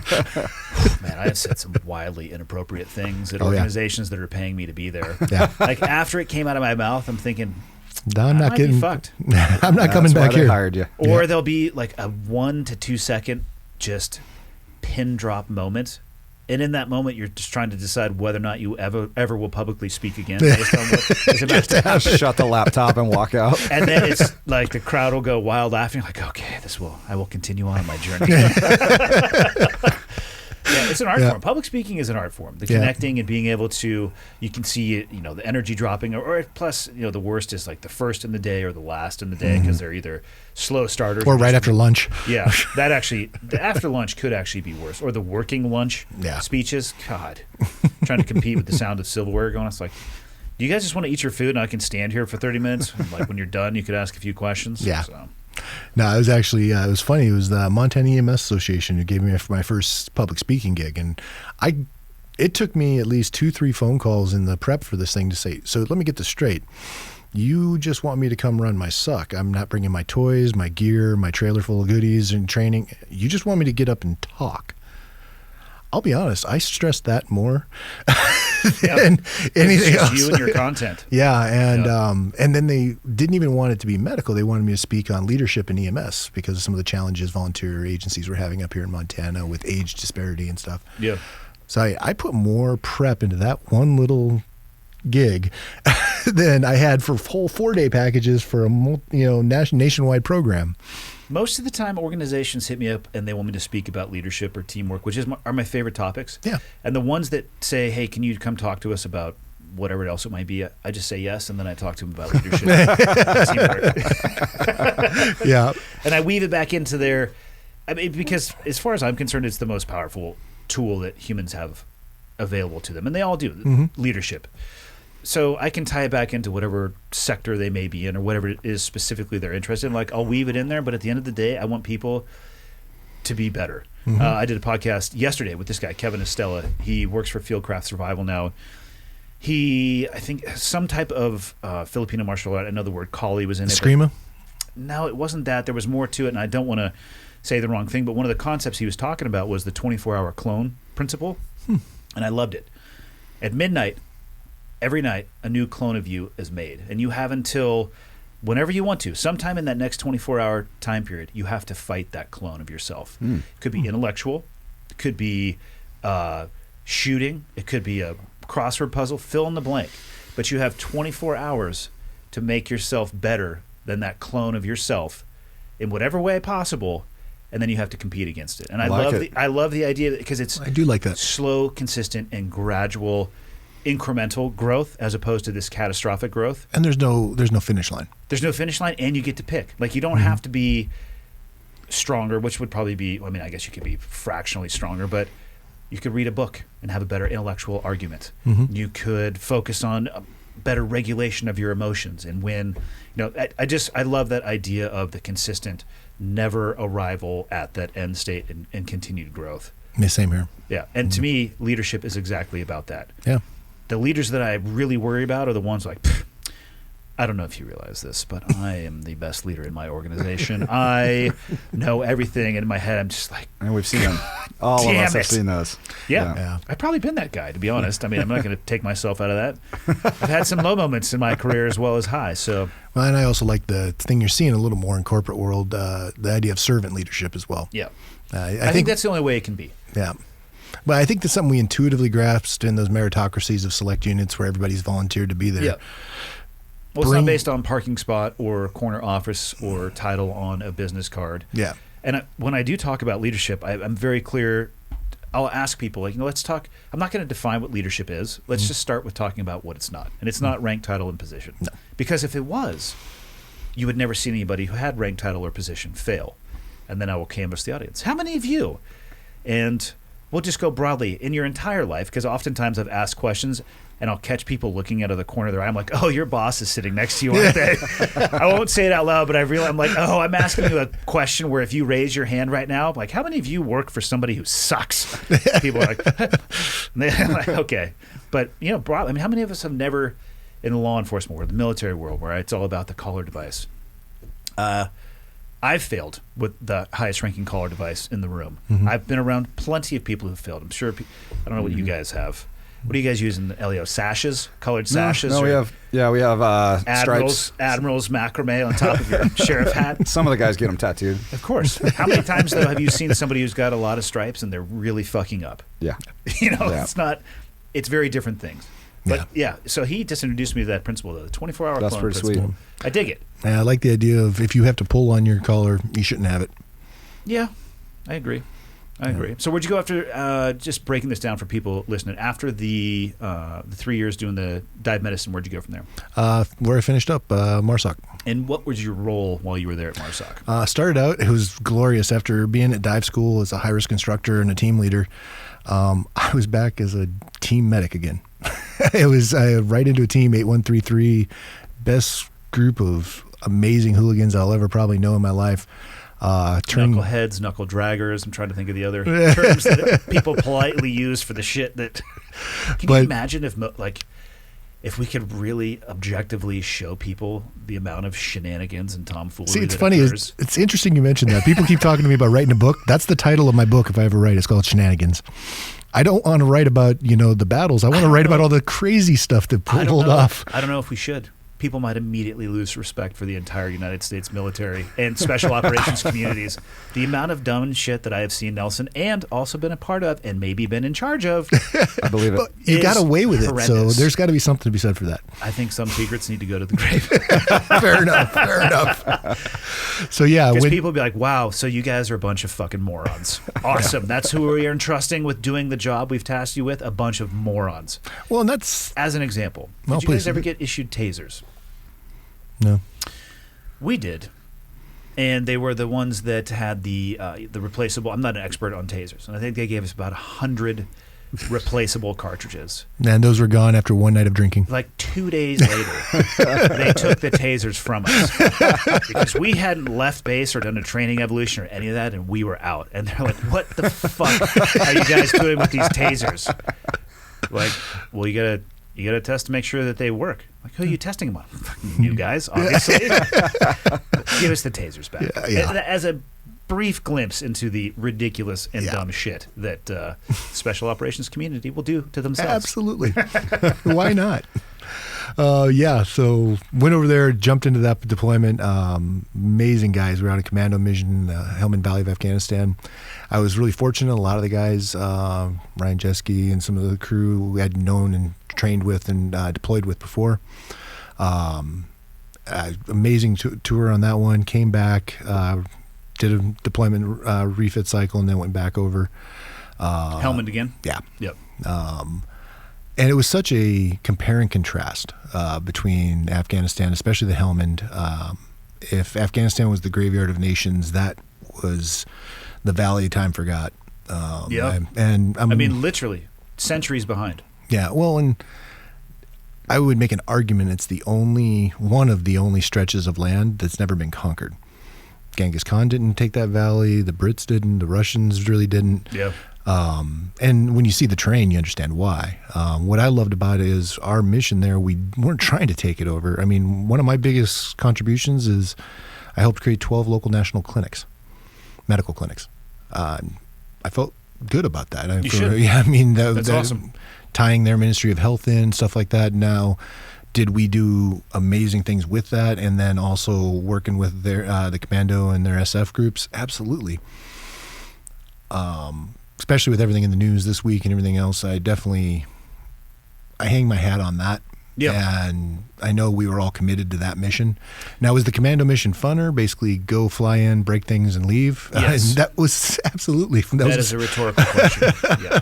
But at the end of the day, the infrastructure building and trying, like we always joked in the my position on my last deployment was as med chief, and that's where we would actually be the ones that go out and do the action arm for the headquarters element. We started handing off to each other from company to company. There was very few of us qualified for that position. So it became the running joke of how successful you were was how many fatwas you had against you, how many death warrants, basically. It's an interesting metric. Yeah, that was our metric that we chose, and we stuck with it. And I was pissed. I missed my Bill, the guy before me. He had 4. I only got 3.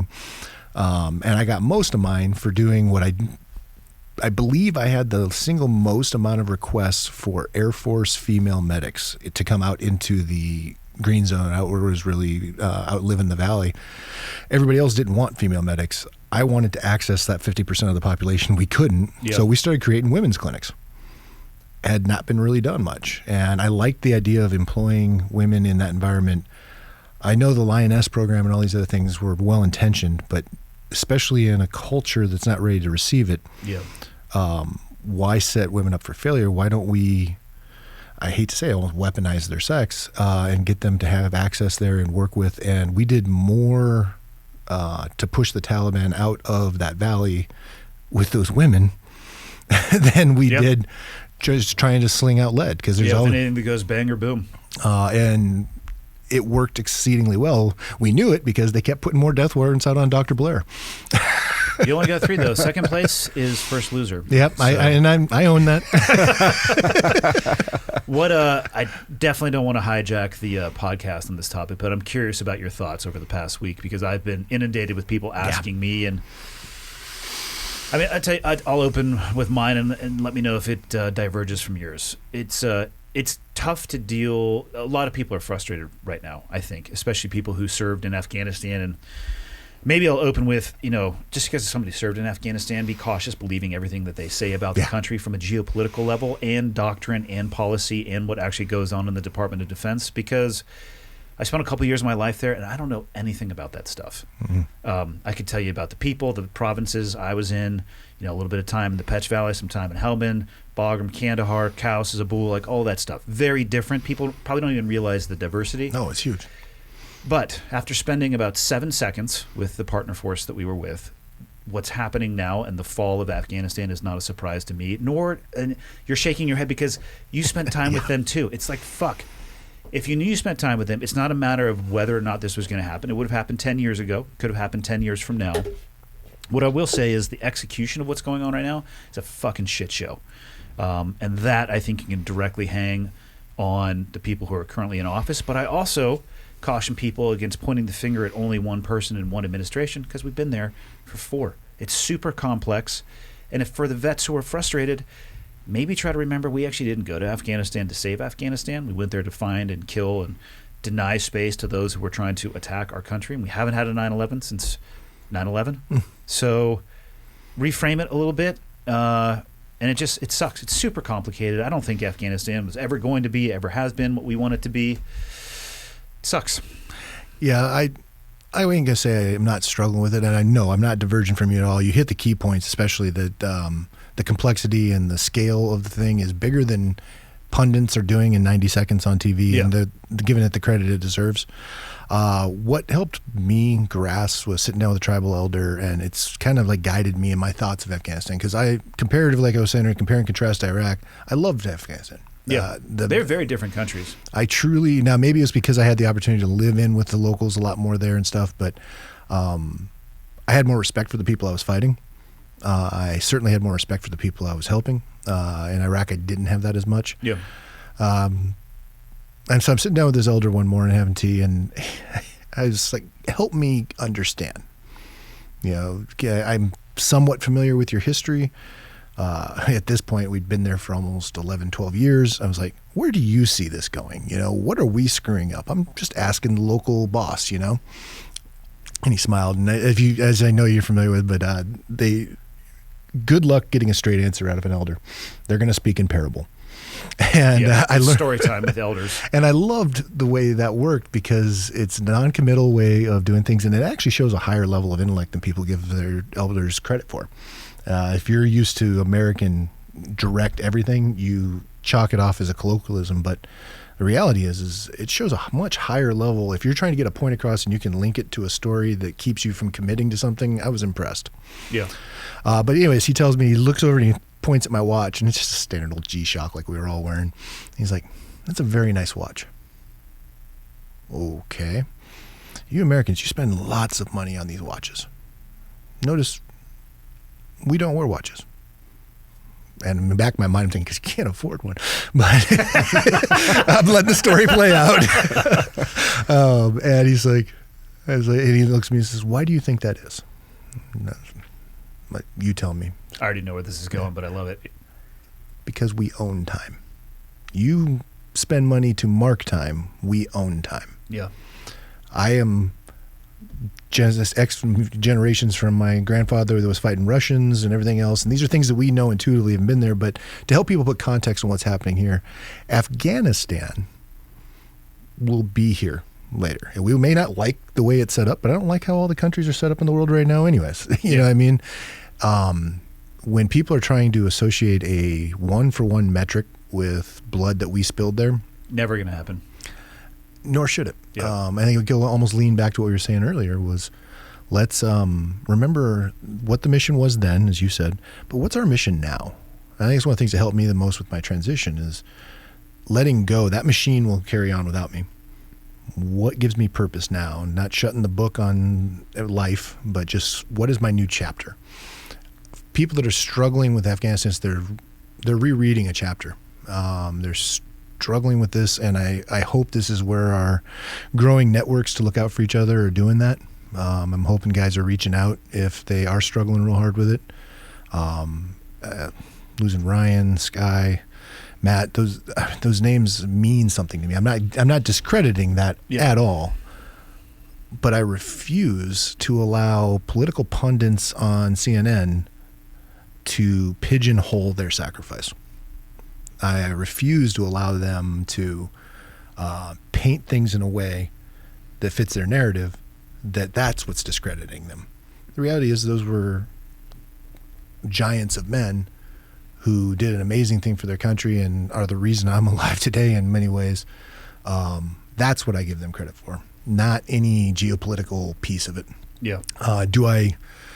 If there's any tragedy that I'm seeing more than anything is the interpreters over there that we worked with. That's what I'm saying. The execution of how it's playing out, it's horrendous. Mm-hmm. And the finger can be pointed at those who are in charge. I mean, here's the thing. Like, let's say Biden inherited the withdrawal plan. Like you look at it, and you look at it, and you're like, this is fucked. Yeah. Change the plan. Yeah. Or, make it like, I don't understand why, and maybe there's an easy answer for this that I don't realize, but couldn't we have done everything we needed to get those interpreters, the contractors, the people that we used out of there before we left? You mean, I don't think that's an impossible task. In 20 years, we couldn't have maybe addressed that problem? Well, that's what I'm saying. So the things that are happening now, those that are left behind, them as much ass as we are showing to the world, like, yeah, that's an easier one to point the finger at. But you also have to look at, well, if we'd have left 10 years earlier, there would have been less equipment for the Taliban, because they're now the most well-armed Taliban version that they've ever been. Yeah, but they don't need that armament. I know. Point being, so say we made the decision 10 years before, we'd say we would have had half the equipment to move, so maybe that would have been easier, and half the interpreters maybe. So we could have done better at that, but guess what? The country is still, what is happening now would still be happening if it would have been 10 years ago or 10 years from now. I just think we could have done such a better job of taking care of the people that help take care of us. Yeah. It's a fuck show, and people are right to point the finger at that particular portion of the pie, but not the pie as a whole. Yeah. So I'm just hoping people don't transpose their feelings, their rightful feelings and concerns and scars they carry for their brothers and sisters over there onto a bigger problem here. The issue really is the human capital there. Oh, for sure. With those interpreters and support folks we had. The equipment doesn't bother me. They're going to break most of that anyways. I saw how they handled their toys and stuff when we gave it to them. Well, they're tools. Yeah. I mean, I say this about every time I talk about guns, talk about it with Nelson. A tool is limited by the individual that's holding it in their hand. And yeah, like I said, if you spent 6 or 7 seconds around some of the people we were working with and some of the people that we were fighting against, Yeah, so I saw something about worried about the Taliban getting all these aircraft. I'm like, that's going to be a self-licking ice cream cone. What I think will happen with the aircraft is some of the other national players, actors, players and actors, they'll just come in and take care of that. They'll be the ones ended up flying that. I'm really just enjoying the picture of the first guy that gets in the airstrip trying to take it up for a flight. God, that would be amazing. It would be amazing. That'd be like your video you get of, I'm sure you've seen plenty of it, the JV bombers and stuff like that. Yeah. So. Yeah, the guys clacking themselves off while still in the car that was taking them to the place they're supposed to clack themselves off. Or testing the pressure plate with their own toe. That was always a good one. Watch that happen in real life. Yep, same here. 2010. Old guy trying to teach a new guy, and then they went flying through the air. It was awesome. Self-licking ice cream cone. Indeed. All right, so we'll get out of that topic. Come to the end of your career, Marcel, so you did 21 years, enlisted the whole time? Mm-hmm. Yeah, retired senior chief. Okay, so I was going to say you got out at least an 8 or a 9. Yeah. What was the decision point for you to get out? Actually, that tour in 12, I had so I had, career-wide, I had over 30 documented TBIs. Yep. I had probably one of my worst ones in that tour. Not even a cool thing, actually. On a four-wheeler out doing a airdrop, and the ground goes out below me into a caress, and just bonked my head. And I knew coming back from that one during the rehab, I certainly was not my first rodeo with coming out of the fog like that, but I knew I felt like I could get myself to 95% again, there. But I knew my guys deserved better than that. So I started kind of farming around, trying to look at other things I could do in the service. Had a lot of false leads, looking at the PA program and going back to Millington, some other things. I could see how I could advocate for the community. How to be a detailer? No, actually community rep, basically policy type thing. All those, no, certainly not detailer. All those things, I kept getting doors slammed in my face. And then started looking at industry. At the time, I was filling a billet. I took probably the hardest thing I did in the service was stepping away from the teams because I loved what I was doing, but I knew they deserved better than I could give them. Once I did that, I stepped into this role. Mike Arnold handed over. Marsoc was still very young at the time. We didn't have defined roles like we should have. And what later became the senior enlisted medical advisor was something he kind of handed to me. He's like, hot potato, here you go. And because of that, I got involved with industry a lot more. And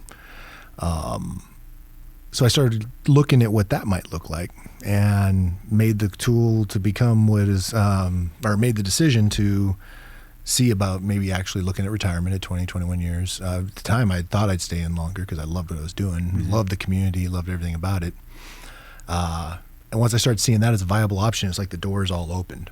And I was like, all right, so we'll take a look at this. So I did became what's affectionately known as the most dangerous thing in the Navy. It's a senior chief who puts in his papers 2 years ahead of time. Really? Yeah. Jesus, I know most 8s put them in like 2 to 3 days ahead of time. Yeah. So I put my papers in. So Nelson, just to let you know, as soon as you put papers in your intent to retire, you can't promote. You can't.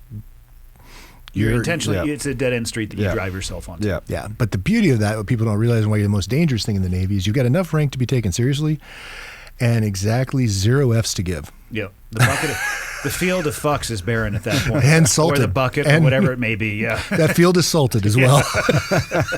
So it became almost a running joke whenever one of my fellow chiefs or even some of the officers were having issues with a personality, a sergeant major or something like that.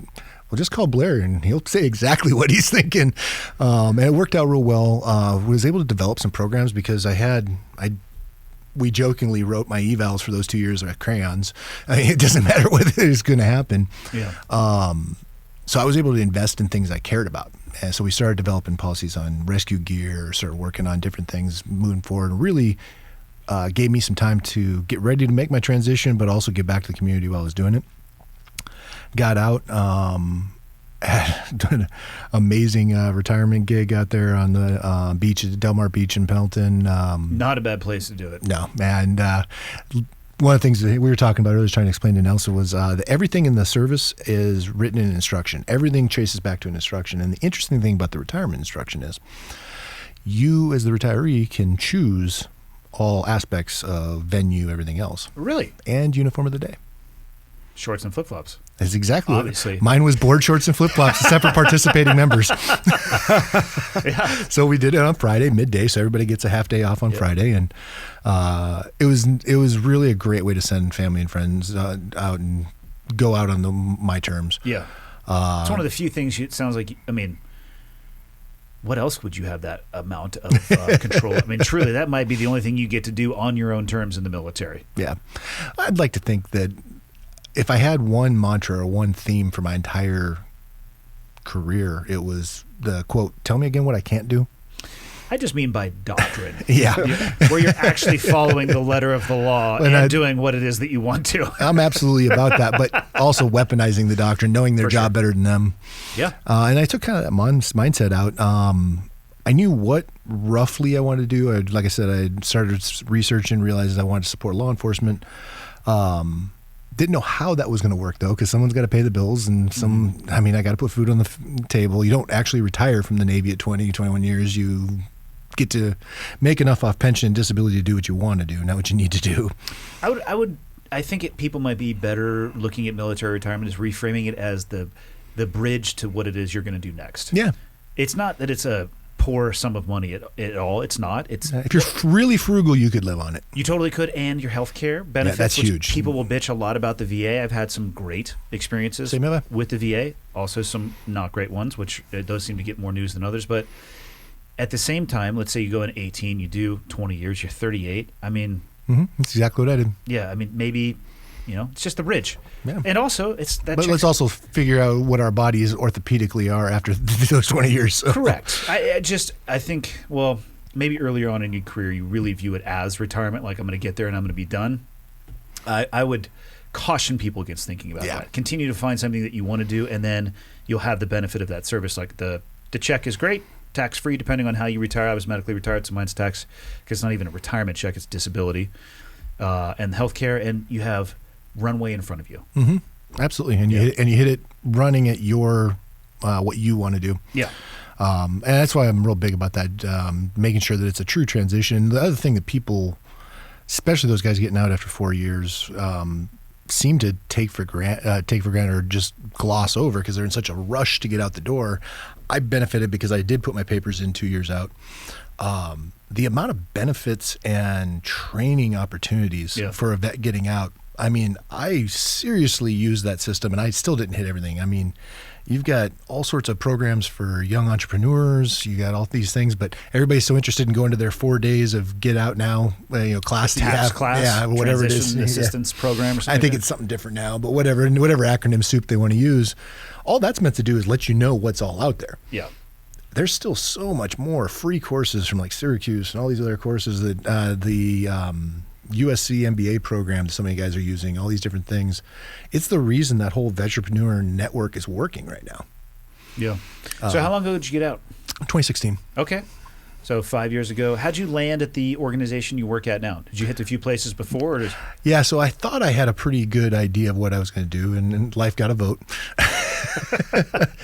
I went out thinking I was going to find like a full-time gig. So I had this picture of loose idea, like I never did, nor do I ever want to be a training company. I want to bring good people together and bring good curriculum together and do it in a way that people can afford it. Really hadn't been done so much in the industry yet. And I don't know if the model I'm using even has been done much since, because I'm still kind of proving if it works or not. That's a hard sell to most companies. So several companies were willing to bring me on in like a part-time capacity or a 1099 contractor. Test the water a little bit. Yeah. Well, that doesn't feed the kiddos.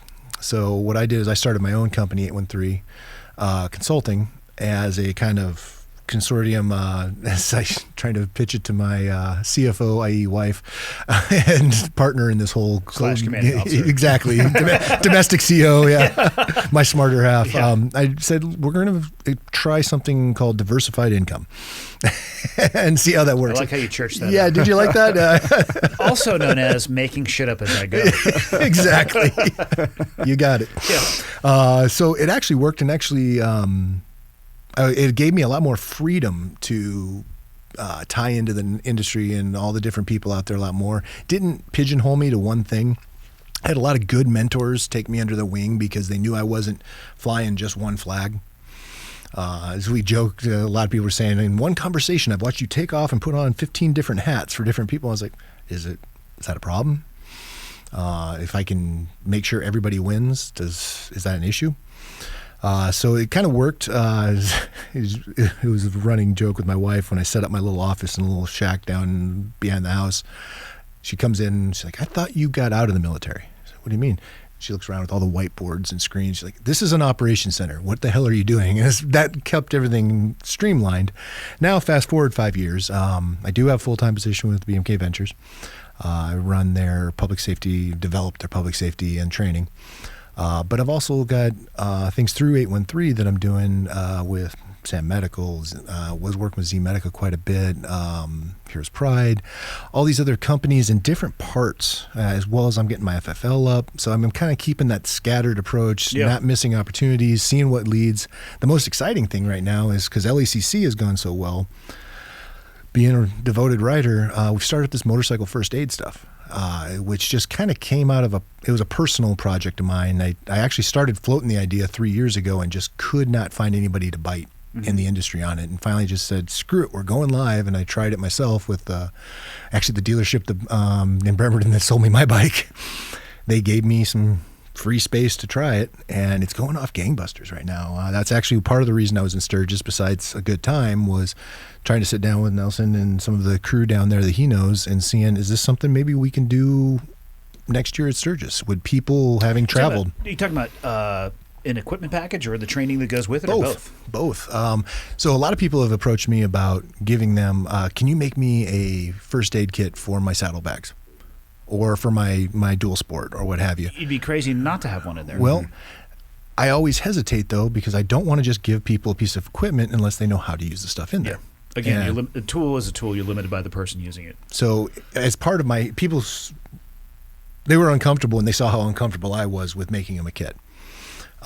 And unless they'd been to one of my trainings. So that's when we started kind of piecing this course together, and it's anywhere from 2 to 3 hours, and usually that ends up being 5 hours of BSing with them afterwards over drinks. It's just this great by riders, for riders, fun environment.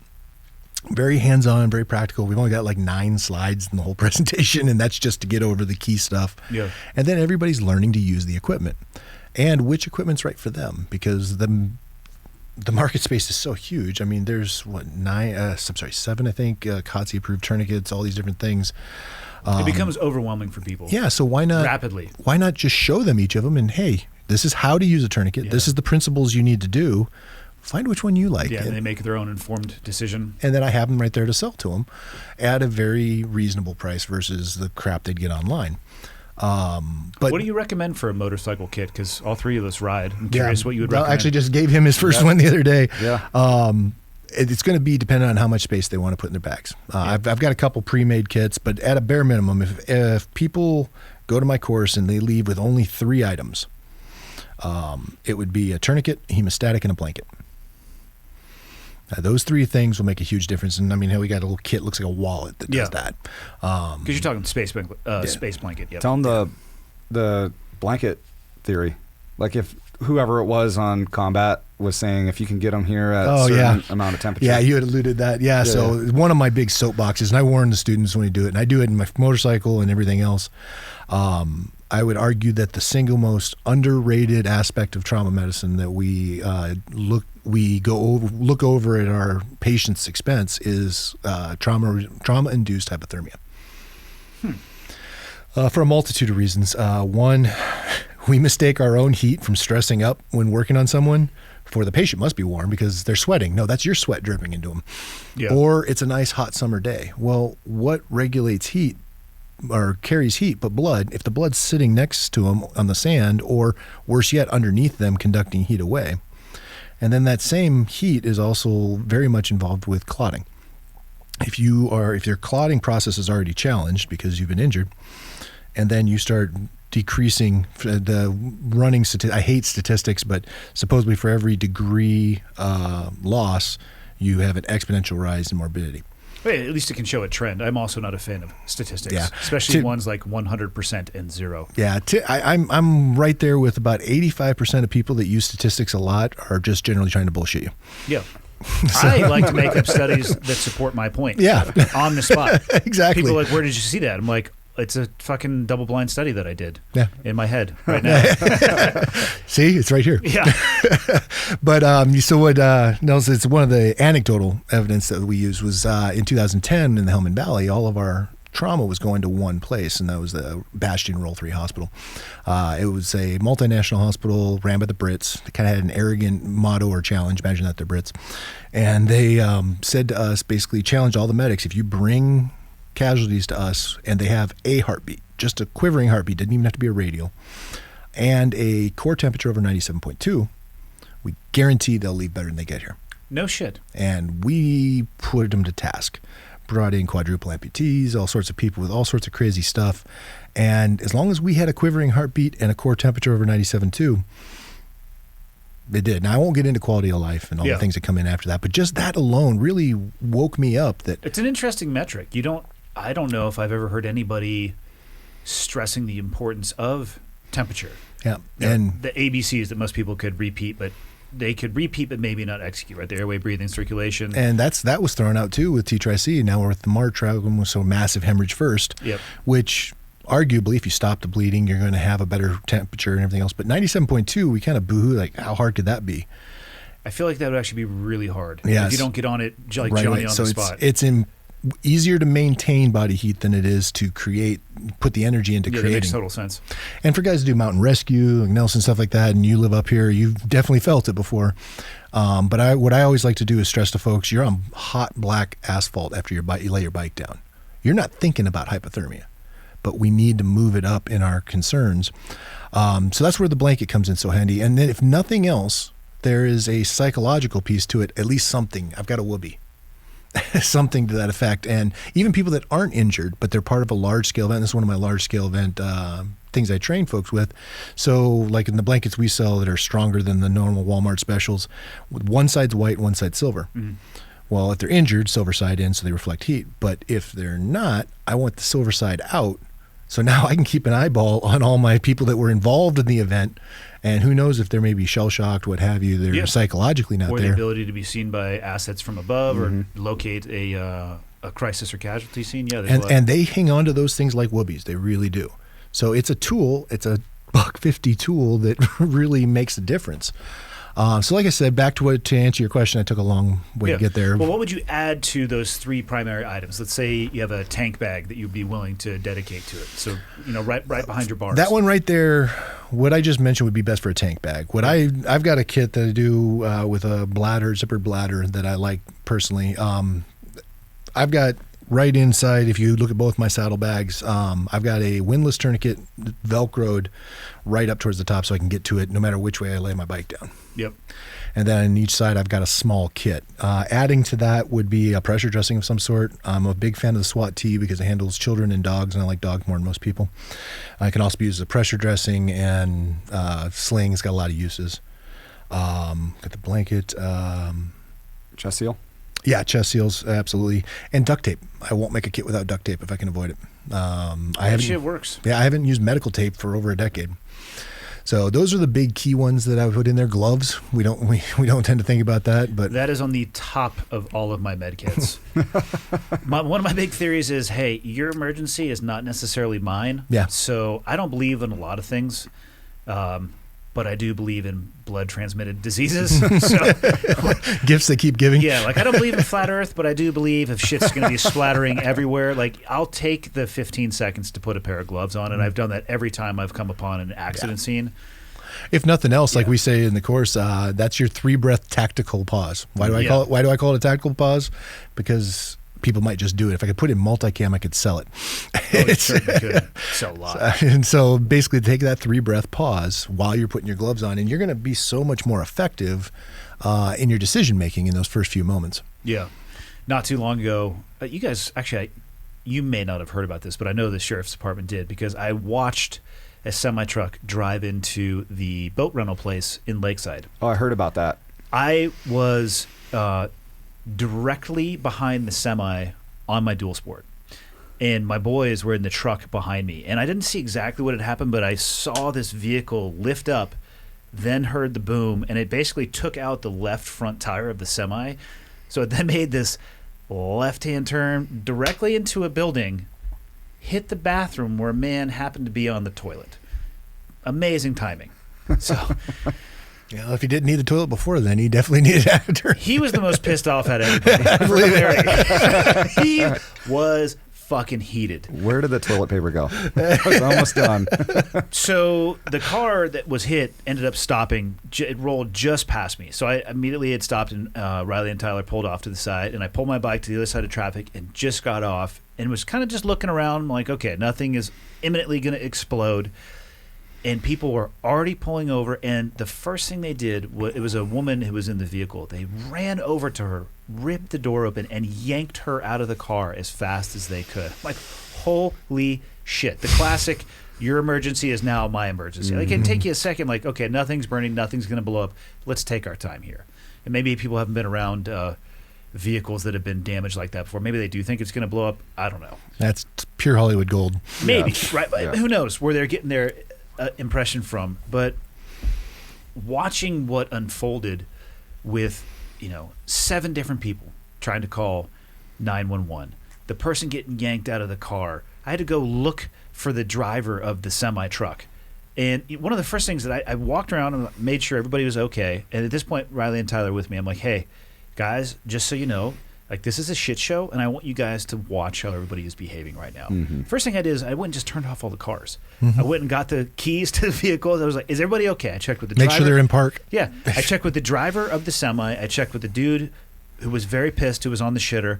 And I checked with the other woman. And it's like, you actually might be more injured now because you got ripped out of the car the way you did. But turned the cars off, got them into park, made sure that I could. Checked in, like, hey, somebody called 911. There's like 7 people trying to. I'm like, why don't just one of you do this? And people were starting to get pissed, and I'm trying to tell them, like, this is an insurance problem at this point now. Like, nobody's at risk of life, limb, or eyesight. And it got to the point where I looked over at Riley and Tom, I'm like, you guys hop back on the truck. I'm going to get back on the bike, and I want to get out of here before the cops show up, because I don't want any part of this manufactured emergency. Yeah. You don't have to get emotionally involved in shit that is exciting. But it was such a great conversation point with the boys, because we were talking about it. I think we were going to lunch. They were following me somewhere. And at lunch, like, did you guys see how excited everybody was? Did you see how that wasn't actually helping anything? The first thing you should do when you come to an accident is not rip people out of a car when every airbag in the fucker is deployed. Like, maybe stabilize their neck, or just like, why don't you sit there until a medical professional comes? You're not bleeding anywhere. You seem to be doing okay. Yeah. And then I see that all the time. Oh, my God. And people confuse law enforcement's calmness for apathy. Yeah, like for uninterested. Like, why aren't you so excited? And it's like, hey, better calm down, question everybody. is, why are you? Yeah, yeah, because it's the only time they've seen that. Yeah. So. Yeah. And that's, honestly, that's why I struggle with what I'm doing now, is people are like, well, Blair, sum it up for me. What do you do? And that's arguably, I'm trying to, whether it be motorcycle, law enforcement, I try to prepare people for their worst day ever. Yeah. Yeah. And you do a good job. I mean, coming back to your courses, we were chatting about this today. I've been to a lot of trainings, and the cool thing with Blair and his partnership with all these other companies is you're ripping open packages. It's not in theory, you know, like, okay, we would open this, you know. It's not a PowerPoint presentation where you have no practical usage of the items. Yep. And so when you're done with it, you feel 100% capable in what you've been trained on, and you know you can complete it. And I haven't seen a course like that ever in law enforcement.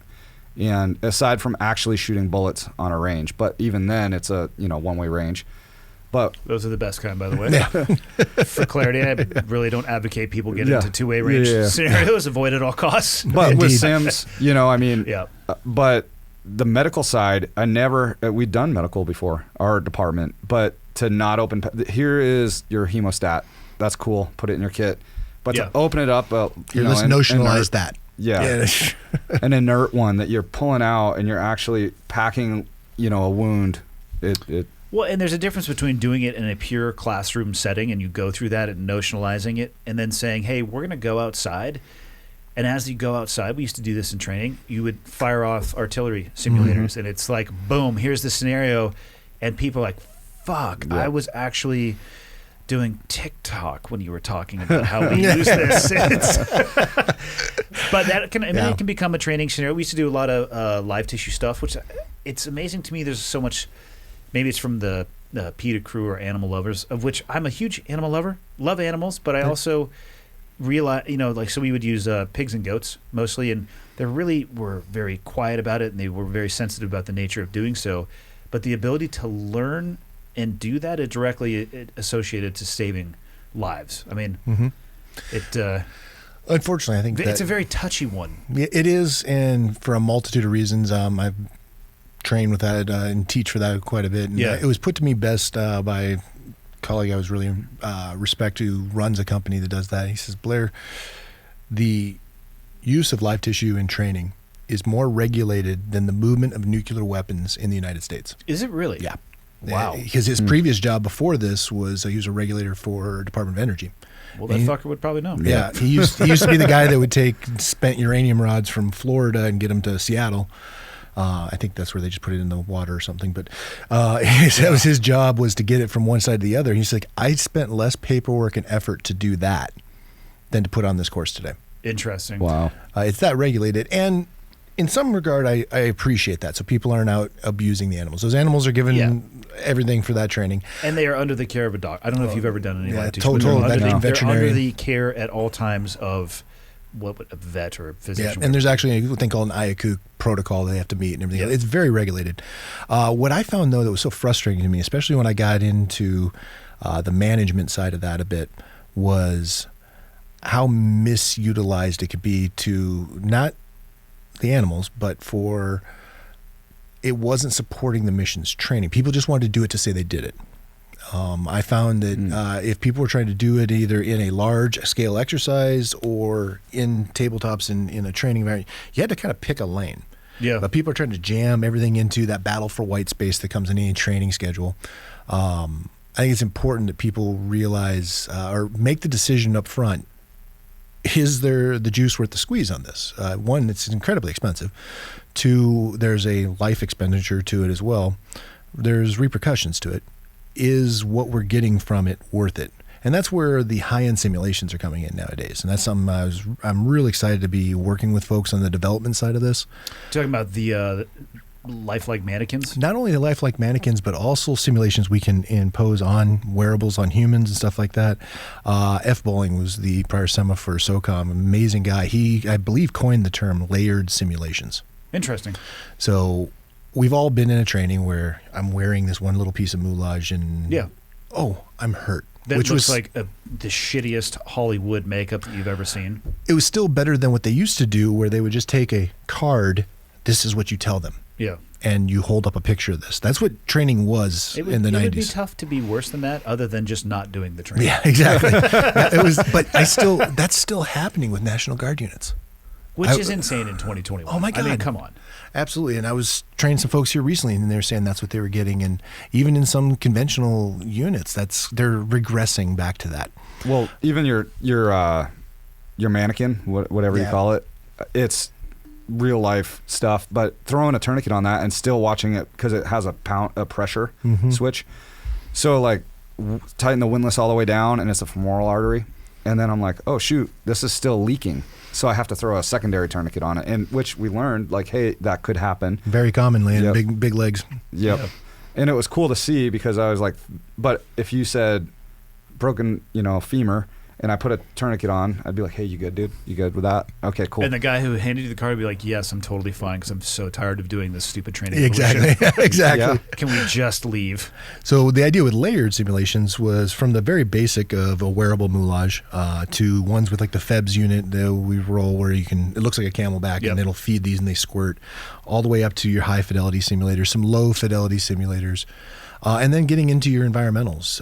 One of the things that we stress in our instructor development course, and I actually purposely use that term versus train the trainer. Train the trainer ends up being more of a check in the box thing.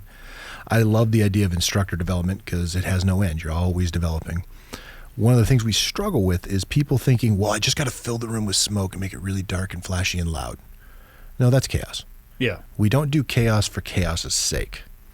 When we incorporate our lights, they're at a certain angle to stimulate certain cranial nerves. I want an imbalanced effect. If I do it right, when you're working on the casualty, you're actually listing about 12 degrees left. I mean, I can dial in and get a physiological response, a prescribed response.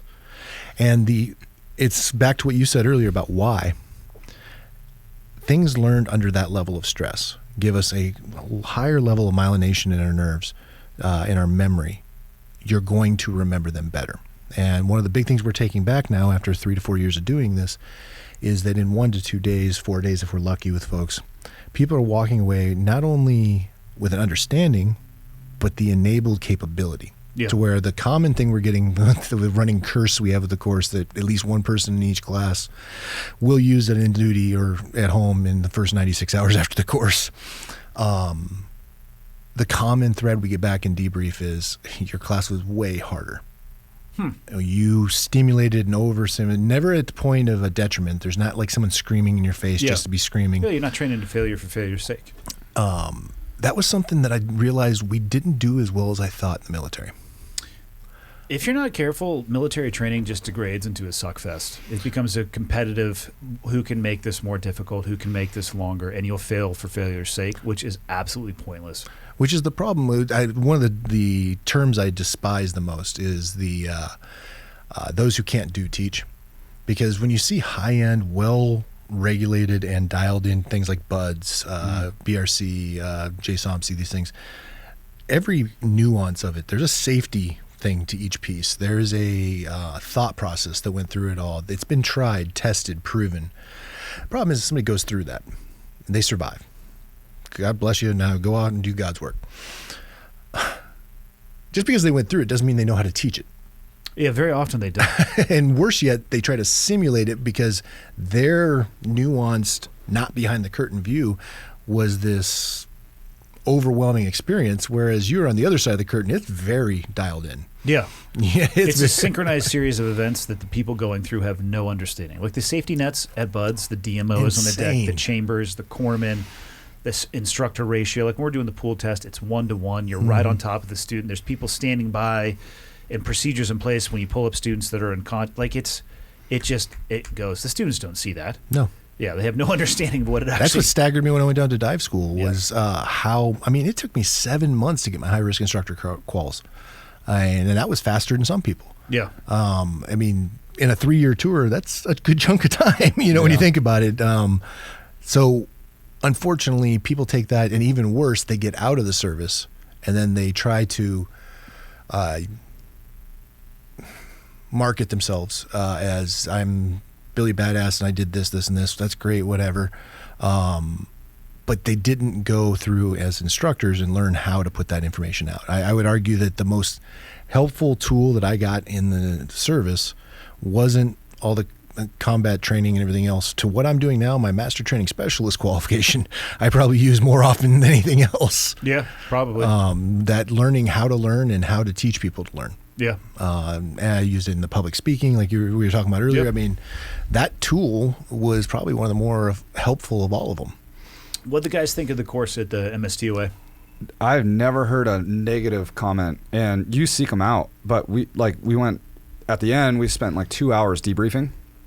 I mean, it was quite a bit of time. I don't know if it was 2 hours, but like challenging us to come up with a negative and a positive, and it was all positive, including myself. I was really trying to be creative with a negative comment, and the year before, or 2 years earlier because of COVID, I was on the staff there at MSTOA, so I would come by and see, and the same vibe from all the students was positive. Everybody was stoked to leave, even guys that were like one of my bros from Helena, he was like, I'm not really into this blood stuff, but I ended up in this course, and he left. He's like, man, I can crush any problem. If they're alive, I feel like I can get them to the distance. Same thing in our own department where guys aren't signing up for MSTOA. They're just like, hey. Well, can they if they're not in SWAT?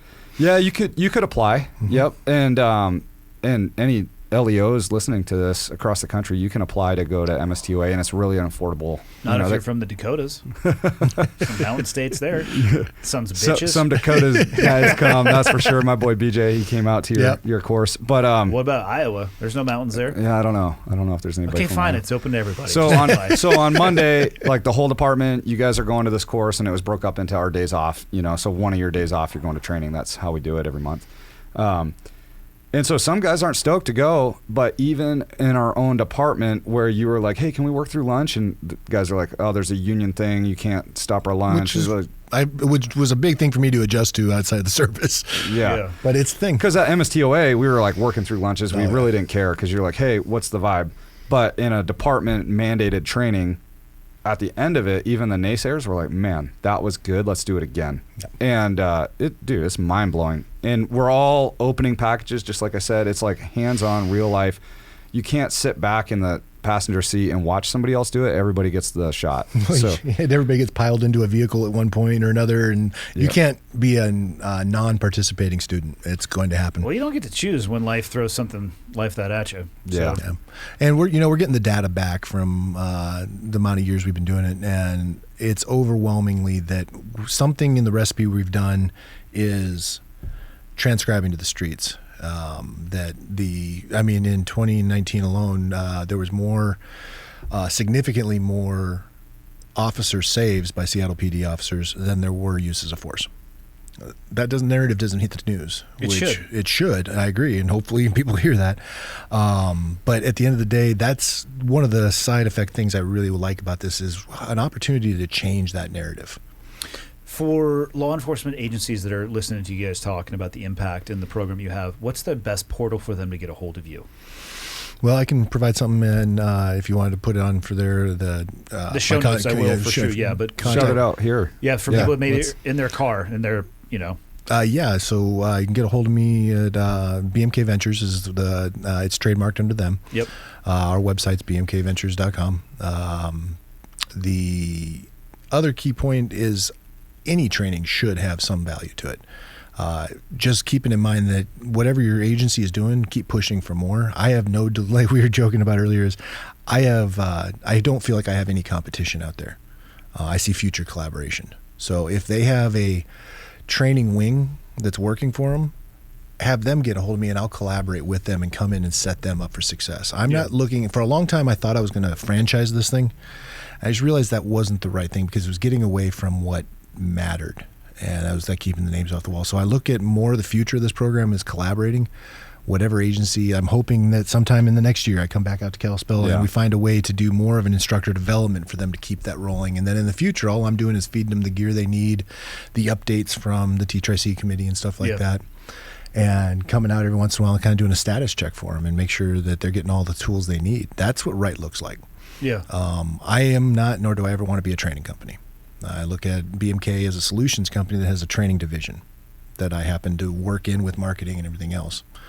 And that's where companies donate and work with us because most of the industry is not interested in reaching out to law enforcement and fire. And I thought that was a really calloused thing when I first started working with it. But then now on this side of it, I realize it's because every agency is its own island. And you have to hit the beach, establish a beachhead, and work your way through.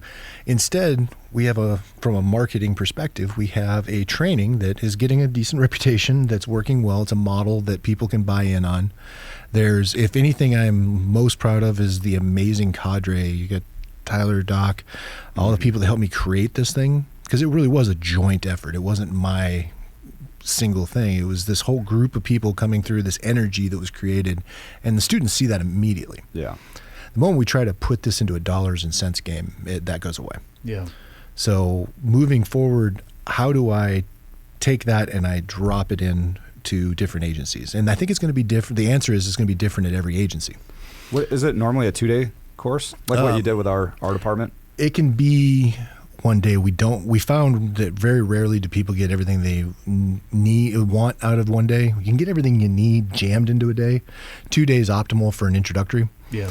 The 4-day model seems to work really, really well for a full package. And we've done everything from K9. One of the things that we're getting a little more, especially after last year, that we're trying to incorporate more that may take it out to 5 days is the operational psychology piece of it, the resiliency piece. We're seeing that as we found in SOCOM was such a big deal. That same thing carrying out into law enforcement and where it really needs to be. Not only are we losing officers in the street in ambush, but in suicide and family, domestic violence, these things. It rates far higher than most people would actually probably recognize. Yeah, and that's where we really are interested in trying to develop that in there more. We're getting a lot of good feedback from that piece, but it's the same challenges we ran into in the service we're running into there. The stigmas, the the wizard mantra and stuff like that. We're still fighting those same things, but here we're doing it agency by agency, whereas we had a tribal culture we could conquer in the service. Yeah. End of the day, I see nothing but good things moving forward. I'm hoping my role will start stepping into more of a development piece so other people can keep running with it in different directions. I was part of this 8,000-mile trip. I was down in Arizona with Firewatch Solutions. They're doing a collaborative effort with us, with BMK, to start their own chapter of LECC and the motorcycle stuff. But I really think their flavor is going to be a little more private security, which, let's face it, a lot of this exodus of law enforcement, that's where they're landing. For sure. And I'm excited to see where they go with that. I've worked with Firewatch as well on projects going over into Africa with aid workers.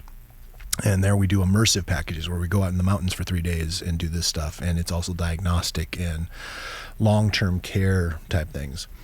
I just love the idea that this isn't one thing. It isn't one idea. It's a concept. It's a taking all the things we loved about when we were in the service, or the best parts of law enforcement, and we're just giving it a different environment and then letting people run with it. So as people reach out to us, I would caution them, the biggest frustration folks have when they won't come to me about a training package is the metric assload of questions I have for them, because I refuse to come do just some standard course. Yeah. If it's not tailored for them, there's been more than one time where I've said, listen, given your agency's financial constraints, or very rarely is that the big thing, more their agency's not willing to give the time, tell you what, I know this person that's in your general area that can come in and give you a taste test. And then maybe that'll circulate the buzz and we'll circle back to this. Or maybe it is financial. Let's talk about how to get you a grant. Yeah.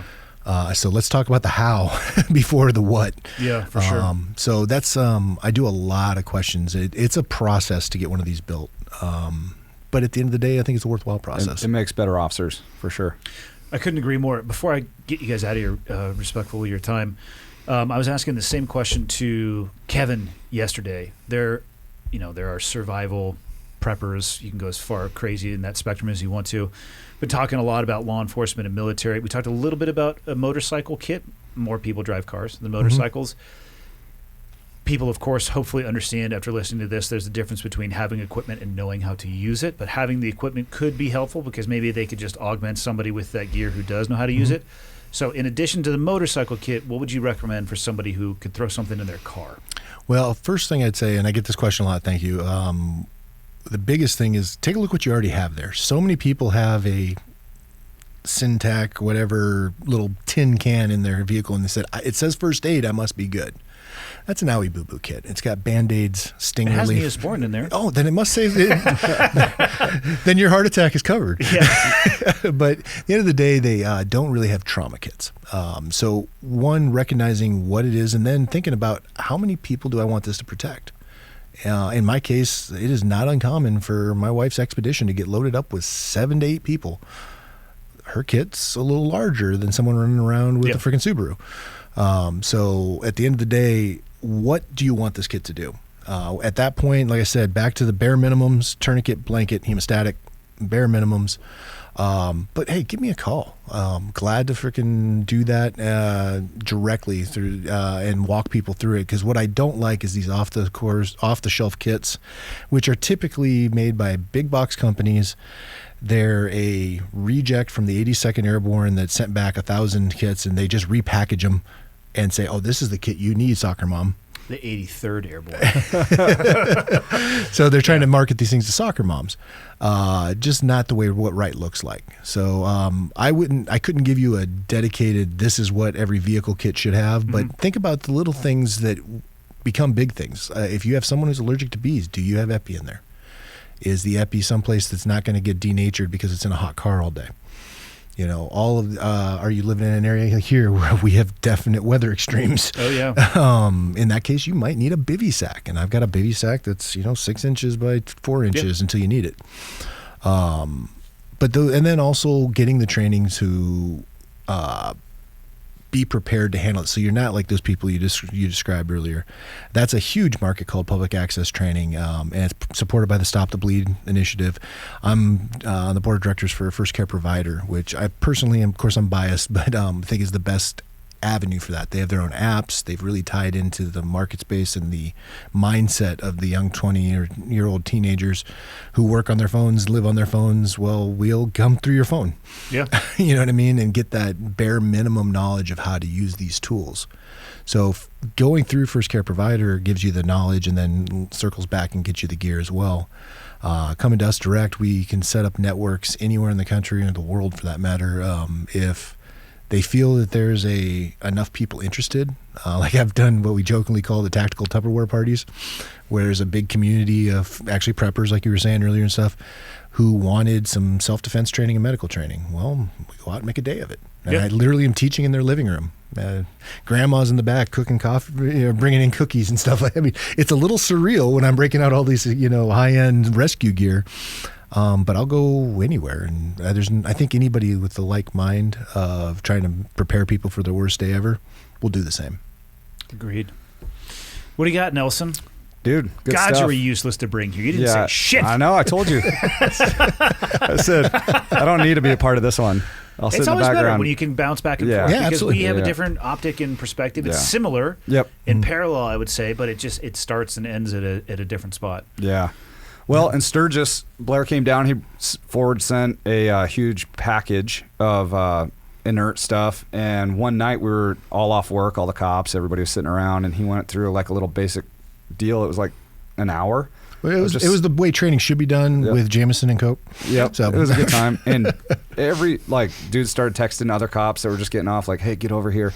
And that is what I've seen of all your courses. Everybody, when you bounced, everybody's like, dude, that guy is awesome. He's so down to earth and like got us the info we needed. Now we can use this stuff. And these are guys that have been on the street for 10 years that just like me didn't know what you didn't know.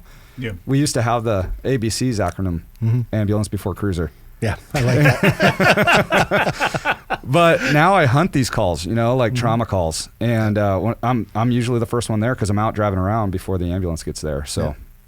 And, the one thing for officers that are maybe working in a metropolitan area, that was something that we fought really hard in the beginning of LECC, but we have the numbers to support it now. Just because you're in the shadow of the local trauma center doesn't mean you're going to be there in 5 minutes. Yeah, for sure. When you start adding up from time of injury to time of call out to time of response to time playing on there, now we're waiting for, is ambulance going to get to you? And then as we saw in Seattle last year and other places around the country, Murphy gets a vote. We had officers hurt on the riot line that took them hours. They could literally look up and see the trauma center. Hours to get fixed. Yeah. Yeah. Now we're getting into a closer analog to what we dealt with in Afghanistan. I won't go as far as to say prolonged field care because that's a whole another monster into itself, but I would say extended care. Yeah. If nothing else, advanced problem solving. For sure. And I'll be honest, of all the people I teach around the country, and I do teach fire, EMS, and as well, and paramedics, I found my cops are some of the best suited to onboarding that information and immediately employing it, because they're not trying to be medics. They're not trying to round peg, square hole something. They're going with the flow, using what they got, solving things as they got, staying calm, and just managing things. And I think that's where, if I see the future of emergency management, the way I picture it, I always try to, just like we did in the service, what's your worst case scenario? What are we preparing for? Because the commander's going to hit you on that in the con op, right?